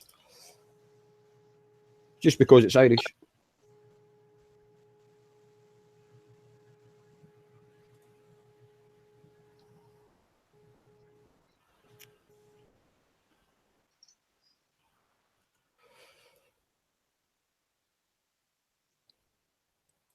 Fuck, I've lost the chat.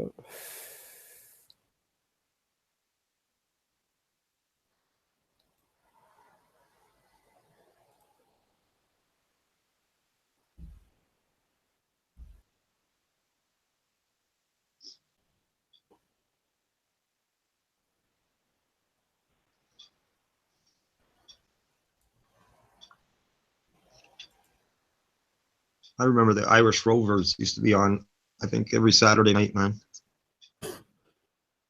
Yeah, but the songs are hard to sing. It's not that they're hard to sing, like the voice and everything. They just wear you out. Yeah, that was in the late 70s, man. Yeah, I had a few DVDs. Well, it was my mother that had them. The Clancy brothers, and they do a lot of good songs, but it's getting to sing them in that certain way, and it's really hard. Yeah, I know it is, Dave.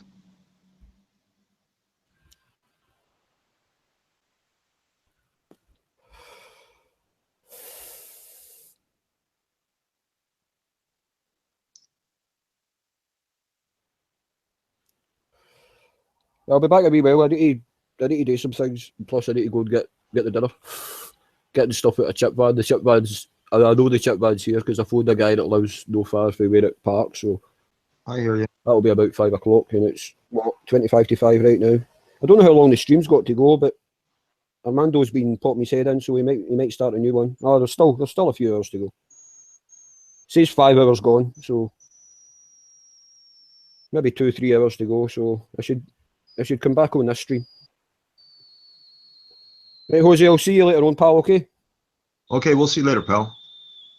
Right, in, Jose. Bye. Bye, Dave. Big hair date. Well, he's gone. Oh well.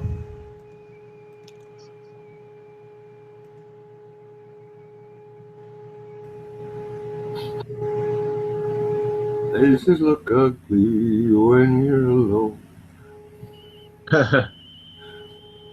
People are strange when you're a stranger. Faces look ugly when you're alone. Women seem wicked when you're unwanted. Streets are all uneven when you're down and you're strange. Faces come out of the rain when you're strange. No one remembers your name when you're strange. When you're strange. All right, yeah.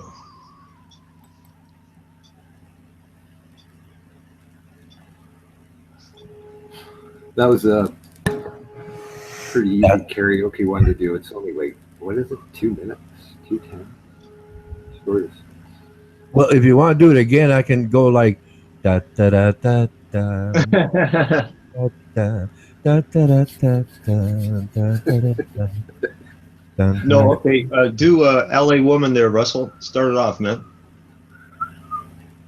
And Roland, you could do that down Well, when it starts. just an hour ago. You got to put some volume. Like for me, like if I want to do plant or anything, there has to be the volume to get the tone. So Yeah, you got to get the deep voice. You got to get the deep voice for L.A. Woman, man. L.A. Woman. I like Billy Idol's got a version. Yeah, L.A. Woman. Yeah, and it's a live version, but Steve Stevens goes well on the guitar. It's kind of I'd like to do a cover of that. It'd be fun. Yeah, but no one can touch the original though, man. Oh no, but I don't know. I like cover. I've heard a few covers that do originals justice, and then most aren't. Because you're used to the cover and the right vocal and the right guitar. Yeah. But some are done better. I mean, that one I wouldn't really. I just look at it as there's quite a bit different musicians playing the music, and the vocal is adequate, but it's pretty energetic. They do a version of Jump too that I think is better than the original. Just because David Lee Roth to me wasn't much of a he had a squeak here and there, but Steve Stevens kind of blows away Eddie Van Halen on the guitar in their version, just with little extra like wails and womps when he's going through the scales.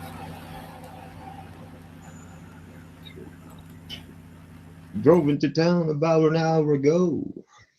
Took a look around, see which way the wind blow.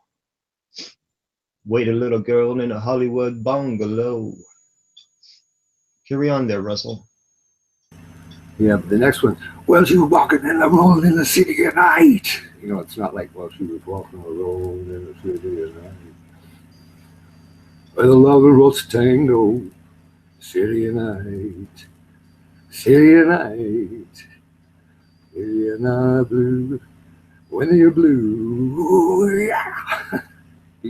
Yeah, I like the line, I see your hair is burning. Yeah.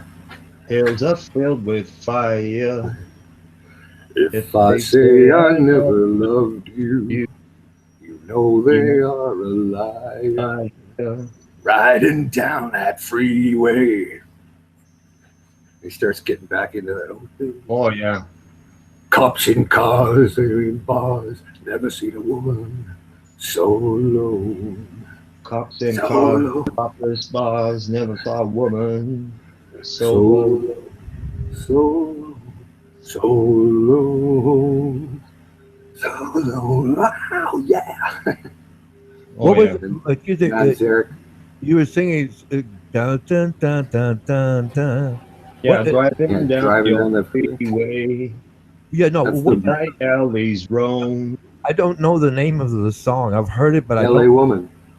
L.A. Woman. That's the middle. Okay, thank you. No, I got it from a radio. I talk to people. They tell me, "Have you ever heard such and such?" Well, I don't know. Haven't you heard it? And then when I hear it, oh yeah, I know that. Well, that's such and such. Well, I just got it from radio, and they never say the name, right? Right. So, L.A. Woman. Okay, got it. Thank you. That was Jim Morrison. Jim Morrison honoring L.A. Yeah. He did it by writing that song, L.A. Woman. They really like it in karaoke because nobody ever does it, right? If you do it, half decently, yeah, they always ask for it because nobody does it. Well, they might once in a while, but not often, right? Everybody does. Neil Diamond does a horrible job, and well, whatever. But yeah, people like the Doors coming up. Yeah, actually, Jim Morrison was inspired by Frank Sinatra, man. Yeah. Frank Sinatra got all offended by that, too. He goes, what? It didn't sound like me. But no, that's see, he was a poet at the beginning. He couldn't sing there and walk on the beach and whatnot. And that's Venice Beach there. Yeah, when he met Manzarek. Yeah. And then, he met Manzarek there, and he was barely a singer then. He was just a real good poet. And then he started, learning, and that's the line he went along with Sinatra at that time. Right. That's when he recited Moonlight Drive to Ray Manzarek. Yeah, that's right too. And Let's swim. the bond was made. Eh? Uh-huh. Let's climb through the tide, penetrate the evening that the city sleeps too high. Let's swim out tonight, love. It's our turn to try. Park beside the ocean on our moonlight drive.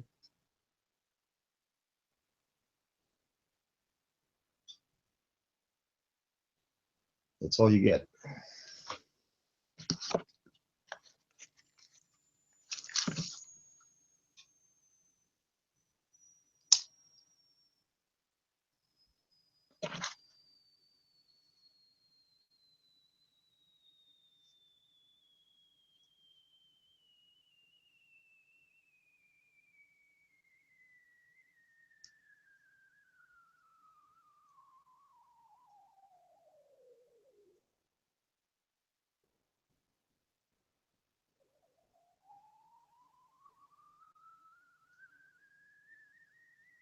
Are you there, Russell?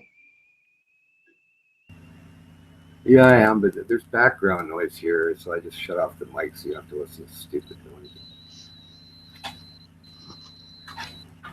Yeah, there's a funny story. There's a night where I think they were having a party, and Janis Joplin was at this party, and Jim Morrison, he was all drunk, and he tried to put the moves on her, right? And she grabbed the bottle of Jack Daniels and just fucking smashed it over his head. Poor Jim, eh?